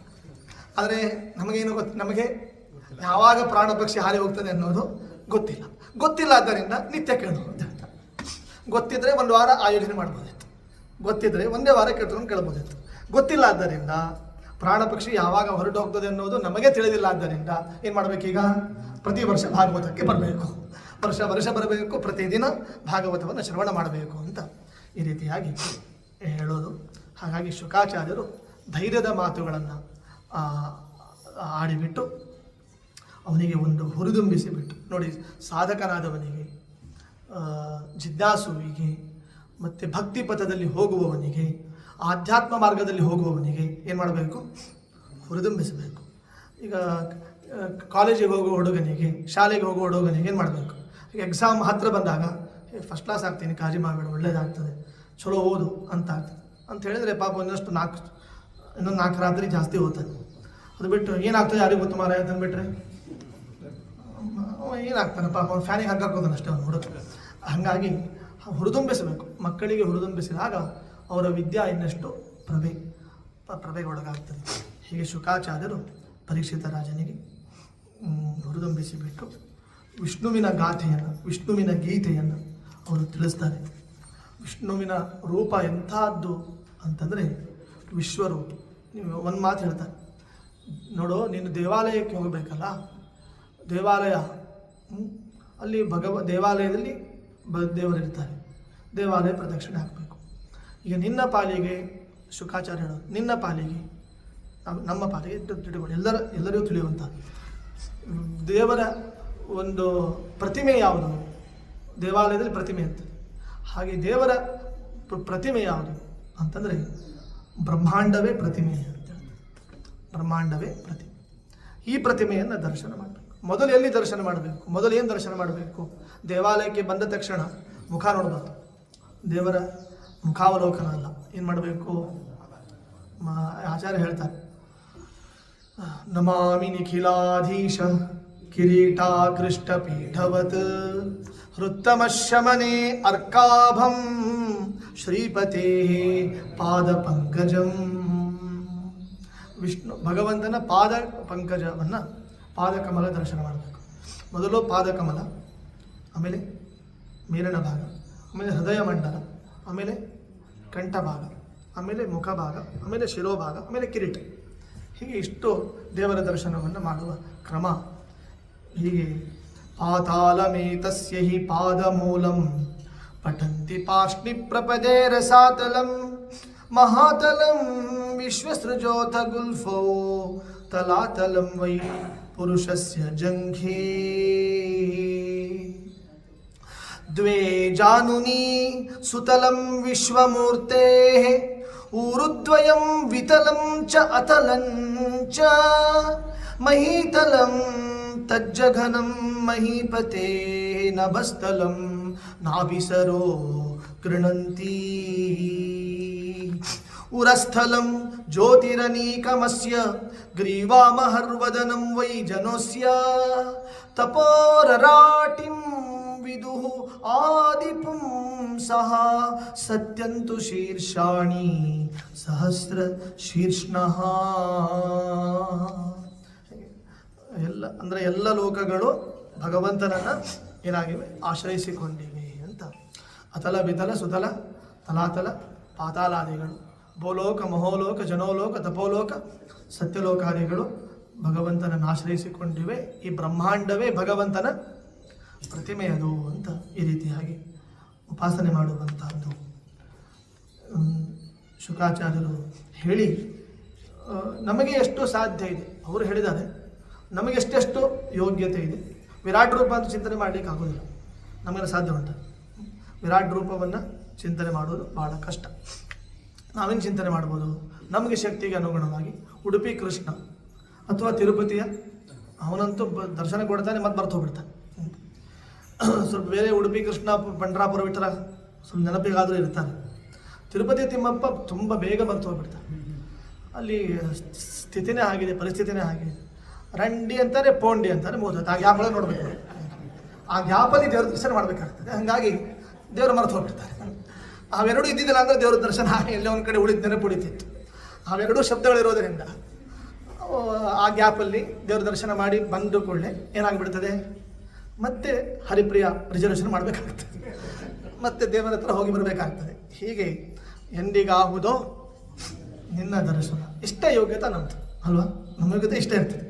ಈ ಪ್ರತೀಕದಲ್ಲಿರುವ ಭಗವಂತನ ದರ್ಶನ ಮಾಡಲಿಕ್ಕೇ ನಮಗೆ ಅಷ್ಟು ಸಾಧ್ಯ ಆಗುವುದಿಲ್ಲ. ಇನ್ನು ಸಚ್ಚಿದಾನಂದಮಯನಾದ, ಚಿನ್ಮಯನಾದ, ಜ್ಞಾನಾನಂದಮಯ ಶರೀರಿಯಾದ ಭಗವಂತನ ದರ್ಶನವನ್ನು ಮಾಡಲಿಕ್ಕೆ ನಮಗೆ ಎಷ್ಟು ಸಾಧ್ಯ? ಆ ಸಾಹಸ ಅದು ನಮ್ಮದಲ್ಲ. ಎಷ್ಟು ಯೋಗ್ಯತೆ ಇರ್ತದೆ ಅಷ್ಟು ಮಾತ್ರ ಅವರಿಗೆ. ಕೆಲವರು 2 ಲಡ್ಡು ತಿನ್ಬೋದು, ಕೆಲವರು 1 ಲಡ್ಡು ತಿನ್ಬೋದು, ಇನ್ನು ಕೆಲವರು 10 ಲಡ್ಡು ತಿನ್ಬೋದು. ಇನ್ನು ಕೆಲವರು ಬಾಗಲಕೋಟೆಯ ಕಬ್ಬಾಚಾರ ಅಂತ ಬರೋದು ಧಾರವಾಡದಲ್ಲಿ, ಅವ್ರು 100 ಲಡ್ಡು ತಿಂತಿದ್ರು. 100 ಲಡ್ಡು ವಿಠಲದೇವ್ರ ಗುಡಿಯಲ್ಲಿ ಮಂಗಳವಾರ ಪೇಟೆಯಲ್ಲಿ ಗೊತ್ತಲ್ಲ, ಮಂಗಳವಾರ ಪೇಟೆ ಇದ್ರು ವಿಠಲದೇವ್ರ ತುಂಬ ಹಳೆ ಕಾಲ, ಸತ್ಯಜ್ಞಾನ ಕಾಲ ಇರಬೇಕು. ಅವರು ಒಂದು 100 ಲಡ್ಡು, 100 ಉಂಡಿ, ಆಮೇಲೆ 20 ಲೀಟ್ರ್ ಹಾಲು, ಮತ್ತು 2 ಬಕೆಟ್ ಅನ್ನ, 5 ಬಕೆಟ್ ಸಾರು, ಒಂದು 10 ಬಕೆಟ್ ತುಪ್ಪ, ಇಷ್ಟು ಅವ್ರದ್ದು ಊಟ. ನೀವು ಯಾರು ಅಂಥವ್ರಿಗೆ ನೀವು ಬ್ರಾಹ್ಮಣ ಅಂತ ಕರೆದ್ರೆ ಮನೆಯಲ್ಲಿ ಎಲ್ಲ ಖಾಲಿ ಆಗ್ತದೆ. ಹೀಗೆ ಇಂತಹ ಒಂದು ಭೋಕ್ತಾ ಪುರುಷರು ಯಾರೋ ಅವರ ಕೊಬ್ಬಾಚಾರ ಅಂತ ಬರೆದರು. ಅವ್ರ ಅಮ್ಮನೂ ಹಾಗೆ ಇದ್ಲಂತೆ, ಕೊಬ್ಬಾಚಾರ ತಾಯಿ ಹಾಗೆ ಇದ್ಲಂತೆ. ಎಣ್ಣೆ ಬಕ್ರಿ ಕೊಡ್ತಿದ್ರು, ಅದಕ್ಕೆ ಎಣ್ಣೆ ಬೇಕಲ್ಲ, ಎಣ್ಣೆ ಖಾರ ಪುಡಿ ಇದ್ರೆ ಚಲೋ ಆಗ್ತದೆ, ರುಚಿ ಆಗ್ತದೆ. ಈ ತುಂಗಾಯಿ ಪಲ್ಯ ಎಲ್ಲ ಎಲ್ಲಿ ಅವಾಗೆಲ್ಲ ಎಲ್ಲಿ ಎಣ್ಣೆ ಕೊಡೋದು, ಖಾರ ಪುಡಿ ಕೊಡೋದು. ಏಕೆ ಎಣ್ಣೆ ಕೊಡ್ತಿದ್ದಿಲ್ಲ ಅಂತ ಕೊಬ್ಬಾಚಾರ ತಾಯಿ, ಎಣ್ಣೆ ಕೊಡ್ತಿರ್ಲಿಲ್ಲ ಅಂತ. ಆ ಬೀಜ ಇರ್ತ ಬೀಜ ಕೊಟ್ಬಿಡೋದು, ಅಗಸಿ ಬೀಜ ಕೊಟ್ಬಿಡೋದು. ಅವ್ರು ಬರ್ತಾರೆ, ಏನು ಮಾಡ್ಬೇಕು ನಾನು ಅಂತ ಕೇಳಿದ್ರೆ ಪಾಪ ಅವ್ರು ಅಗಸಿ ಬೀಜ ಕೊಟ್ಟರೆ ಮಾಡೋದೇನು, ನೀವೇನು ಬಲ ಅಂತೀರಿ, ಏನು ಯುವಕರು ಅಂತೀರಿ, ನಾನು ತೋರಿಸ್ತೇನೆ ತಡಿ ಅಂತೇಳಿ ಆ ಅಗಸೆ ಬೀಜಗಳನ್ನು ತಗೊಂಡು ಆ ಕೈಯಲ್ಲೇ ಹಿಂಡಿ ಎಣ್ಣೆ ಮಾಡಿಬಿಡೋದು. ಆ ತಾಯಿ ಆ ಕೈಯಲ್ಲೇ ಅದನ್ನು ಪೂರ್ತಿ ಅಗಸೆ ಬೀಜಗಳನ್ನು ಏನು ಮಾಡೋದು, ಜಜ್ಜಿ ಬಿಡೋದು. ಅದರಲ್ಲೇ ಎಣ್ಣೆ ಆಗಿ ಬರ್ತಿತ್ತು. ಆ ಎಣ್ಣೆಯನ್ನು ಅವ್ರಿಗೆ ಹಾಕ್ತಿತ್ತು. ಆ ತಾಯಿ ಆದವಳಿಗೇನೆ ಎಷ್ಟು ಶಕ್ತಿ ಇರೋದಾದರೆ ಇನ್ನು ಆ ಕೊಬ್ಬಾಚಾರಿಗಂತೂ ಇನ್ನೇನು ಫಲ ಇಲ್ಲ. ಅವರು ಯಾರಾದರೂ ಅದೊಂದು ಕಥೆ ಇದೆ, ಅದನ್ನು ಹೇಳ್ತಾರೆ, ನಮ್ಮ ಮನೇಲಿ ಹೇಳ್ತಾರೆ. ಹಾಂ, ಅವರೇ ಅಲ್ಲಿ ಮಂಗಳವಾರ ಪೇಟೆ ವಿಠಾದರ ಗುಡಿ ಅದಲ್ಲ, ಕಂಬಗಳು ದೊಡ್ಡ ಕಂಬಗಳು. ಆ ಕಂಬಕ್ಕೆ ಪ್ರೋಚನಕ್ಕೂ ಯಾರು ಕೊಡ್ತಿದೆ ಅಂತ ಹೇಳಿ ಅವ್ರದ್ದು ಕಥೆ ಮುಗ್ದಂಗೆ ಆಗುತ್ತೆ. ಅವ್ರಿಗೆ ಆಚಾರ ಬಿಡಿಸ್ಬಿಡ್ತಿದ್ರು. ಕಂಬಕ್ಕೆ ಪ್ರೋಚನ ಕೂತ್ಕೊಂಡ್ರೆ ಈ ಆರಂಭದಿಂದ ಕೊನೆಯವರೆಗೆ ಚಲೋ ಪ್ರೋಚನ ಕೇಳಿದ್ರು ಬಚಾವ್. ಮಧ್ಯೆ ನಿದ್ದೆ ಮಾಡಿ ಶುರು ಮಾಡಿಬಿಟ್ರು ಅಂದರೆ ಅವ್ರ ಕಥೆ. ಕಂಬಕ್ಕೆ ಯಾರು ಕೊಡ್ತಿದ್ರು, ನಿಧಾನವಾಗಿ ಅವ್ರದ್ದು ಕಚ್ಚೆ ಅದ್ರ ಬಿಚ್ಚಿಬಿಡೋದು. ಹಿಂದೆ ಇವ್ರ ಕೊಬ್ಬಾಚಾರ ಕಚ್ಚೆ ಬಿಚ್ಚಿಬಿಟ್ಟು ಆ ಕಂಬ ಎತ್ತೋದು, ದೊಡ್ಡ ಕಂಬ ಎತ್ತಿಬಿಡೋದು. ಎತ್ತಿ ಆ ಕಂಬದ ಕಡೆ ಸಿಗಿಸ್ಬಿಡೋದು. ಪ್ರವಚನ ಮಂಗಳಾರತಿ ಆದಮೇಲೆ ಮಂಗಳಾರತಿ ಆಗಬೇಕೆಲ್ಲ ಹೊರಡ್ತಿದ್ರು. ಈ ಆಚಾರ ಎಲ್ಲ ಕೊಡ್ತಿದ್ರು, ಕಂಬದ ಹತ್ರ ಕೊಡ್ತಿದ್ರು. ಈಗ ಎದ್ರೆ ಕಷ್ಟ, ಕೂತ್ರೆ ಕಷ್ಟ. ಯಾಕೆಂದರೆ ಕಚ್ಚೆ ಕೆಳಗೆ ಸಿಕ್ಕಾಕೊಳ್ತಿತ್ತು.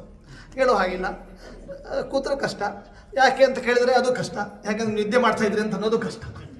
ಆಮೇಲೆ ಆ ಕಂಬ ಎತ್ತಿ ಮತ್ತೆ ಕಚ್ಚೆಯನ್ನು ಬಿಡಿಸ್ಲಿಕ್ಕೆ ಯಾರು ಬರಬೇಕಾಗಿತ್ತು, ಮತ್ತೆ ಕೊಬ್ಬಾಚಾರ ಬರಬೇಕು.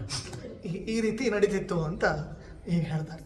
ಅಂದರೆ ಇಂಥದ್ದು ಇವರಿಗೆ ಇತ್ತು ಅಂತಂದರೆ ಇನ್ನು ಆಚಾರ್ಯರ ಹೊಟ್ಟೆ ಹೇಗಿರ್ಬೋದು? ಆಚಾರ್ಯರ ಅಂಗುಷ್ಠ ಮಾತ್ರಂ ಜಠರೇ ಪ್ರತಿಷ್ಠಿತಂ ಜಾಜ್ವಲ್ಯಮಾನಂ ಮಮ ಜಾತವೇದಸಂ ನಿತ್ಯಂ ಹಿತಂ ವಿಶ್ವದಹಂಚ ವಿತ್ತತೋ ವಿಶ್ವೇಶಚೇತಾ ಇತಿ ಸೋ ಬ್ರವೀತದಾ. ಅಂಗುಷ್ಠ ಮಾತ್ರದಷ್ಟು ಮಧ್ವಾಚಾರ್ಯರಿಗೆ ಏನಿತ್ತು, ಅವರ ಜಾಜ್ವಲ್ಯಮಾನವಾದ ಜಾಠರಾಗ್ನಿ ಇತ್ತು ಅಂತ ಒಳಗಡೆ ಇತ್ತು. ವೃಕ ಎಂಬ ಹೆಸರಿನ ಅಗ್ನಿ ಅದು. ಹಾಗಾಗಿ ಅವರನ್ನು ವೃಕೋದರ ಅಂತ ಹೇಳೋದು ಅಂತ ಹೇಳ್ತಾರೆ. ಹಾಗಾಗಿ ಮಧ್ವಾಚಾರ್ಯರ ಪರಂಪರೆಯಲ್ಲಿ ಇವರು ಕೊಬ್ಬಾಚಾರ ಬಂದಿದ್ದರಿಂದ ಆ ಶಕ್ತಿ ಮಧ್ವಾಚಾರ್ಯರ ಅನುಗ್ರಹದಿಂದ ಅವರು ಸಂಪಾದನೆ ಮಾಡಿದರು ಅಂತ ಇಟ್ಟುಕೊಳ್ಬೇಕು. ಹಾಗೆ ಯಾರ್ಯಾರಿಗೆ ಎಷ್ಟು ಶಕ್ತಿ ಇರ್ತದೋ ಅಷ್ಟು ಅವರು ತಿಂತಾರೆ. ಸತ್ಯಪ್ರಮೋದರ ಕಾಲಕ್ಕೆ ನಡೀತಿತ್ತು ಇವೆಲ್ಲ ಘಟನೆಗಳು, ಈಗೆಲ್ಲ ನಡೆಯೋಲ್ಲ. ಆವಾಗ ಅವ್ರ ಕಾಲಕ್ಕೆ ನಡೀತಿತ್ತು. ಕುತ್ಕೊಂಡ್ಬಿಡೋದು ಶಿರಾ ಬಿಟ್ಟರೆ ಉಂಡಿ, ನೀ ಎಷ್ಟು ಒಂದು ಉಂಡಿಗೆ ₹1 ಅಂತ ಹೇಳ್ತಾರೆ ಸದ್ಯ. ಒಂದು ಉಂಡಿ ₹1. ಆ ಕಾಲಕ್ಕೆ ₹1 ಅಂದರೆ ಏನು? ಆ ಕಾಲಕ್ಕೆ ₹1 ಇವತ್ತಿನ ಕಾಲಕ್ಕೆ ₹100 ತಂಗೆ. ₹1 ನೀವು ಒಂದು ಉಂಡಿ ತಿಂದರೆ ನೀವು ₹1 ಕೊಡ್ತೇನೆ ಅಂತ ಹಿಂಗೆ ಕುತ್ಕೊಂಡೇ ಬಿಡೋದಿಲ್ಲ. ಒಂದು ಬಕೆಟ್ ತರಿಸೇ ಬಿಡೋದು, ಬಕೆಟ್ ತುಂಬ ಉಂಡಿಗಳು. ಅಲ್ಲೊಬ್ಬರು ಆಚಾರ್ಯ ಇದ್ರು, ಅದಕ್ಕೆ ಬಾಗಲಕೋಟೆ ಆಚಾರ್ಯ ಅವರು ಒಬ್ಬರಿದ್ದರು, ಹೆಸರು ಗೊತ್ತಿಲ್ಲ ನನಗೆ. ಅವ್ರು ಕೂತ್ಬಿಡ್ತಿದ್ರು. ಅವ್ರು ಎಲ್ಲೆಲ್ಲಿ ಬರ್ತಾರೆ ಅಲ್ಲಿ ಸ್ವಾಮಿಗಳು ಬಂದು ಕೊಡ್ತಿದ್ರು. ಉಂಡಿ ಬಕೆಟ್ ಗಟ್ಟಲೆ ಉಂಡಿ ತರಿಸೋದು, ತಾವೇ ಕೊಡೋದು. ಅವನಿಗೆ ಹಾಕಿ 1, 2, 10 ಆಯಿತು, 20 ಆಯಿತು, ₹20 ಆಯಿತು. ಆ ಆಚಾರ್ಯಗೆ ಒಂದು 500 ಆದರೂ ಹೊಡಿಬೇಕು ಅಂತ. 500 ಹೊಡೆದ್ರೆ ಏನು ಸಿಗ್ತದೆ, ಎಷ್ಟು ಸಿಗ್ತದೆ ಅವರಿಗೆ? ₹500 ಸಿಗ್ತದೆ. ಎಲ್ಲಿ ತನಕ ಹೊಡೆದ್ರೆ ಆಚಾರ ನಾನು ಹೇಳಿದ್ದು 300 ಉಂಡಿ ಹೊಡೆದ್ರಂತ. 300 ಉಂಡಿ ಒಳಗಡೆ ಹೋಯ್ತು. ಎಷ್ಟು ಬಂತು? ಸತ್ಯಪ್ರಮೋದರು ಅವ್ರ ಭಾಷೆ ಗೊತ್ತಲ್ಲ, ತೊಗೊಂಡ್ರೆ ಅಂತ ಹೇಳಿ ₹300 ಕೊಟ್ಟು ಕಳಿಸ್ತಾರೆ ಅಂತ. ಹೀಗೆ ಇಷ್ಟವರ ದಯಾನೂ ಇತ್ತು. ಈ ಕಡೆ ಒಂದು ಕಡೆ ಅವರು ಹೇಳಿದ್ದನ್ನು ಮಾಡಿ ತೋರಿಸುವಂಥ ಕ್ರಮವೂ ಇತ್ತು. ಮತ್ತು ಚಾಲೆಂಜ್ ನಾವೆಲ್ಲ ಕತೆ ಕೇಳಿದ್ದು. ಯಾಕಂದರೆ ನಾನು ಬಾಲ್ಯದಲ್ಲಿದ್ದಾಗ ಬಾಗಲಕೋಟೆ ಮಹಾಸಮಾರಾಧ್ಯ, ಬಾಗಲಕೋಟೆ ಸಮಾನ ನಾವೆಲ್ಲ ನಾನು ಅನುವಾದ ಮಾಡಿದ್ದು, ನನಗಿನ್ನೂ ನೆನಪಿದೆ.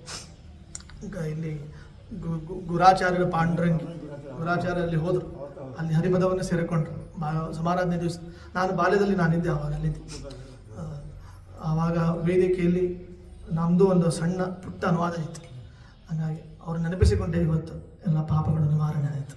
ಅವರ ಅನುಗ್ರಹ ವಿಶೇಷವಾಗಿ ಆಗಲಿ ಅಂತ.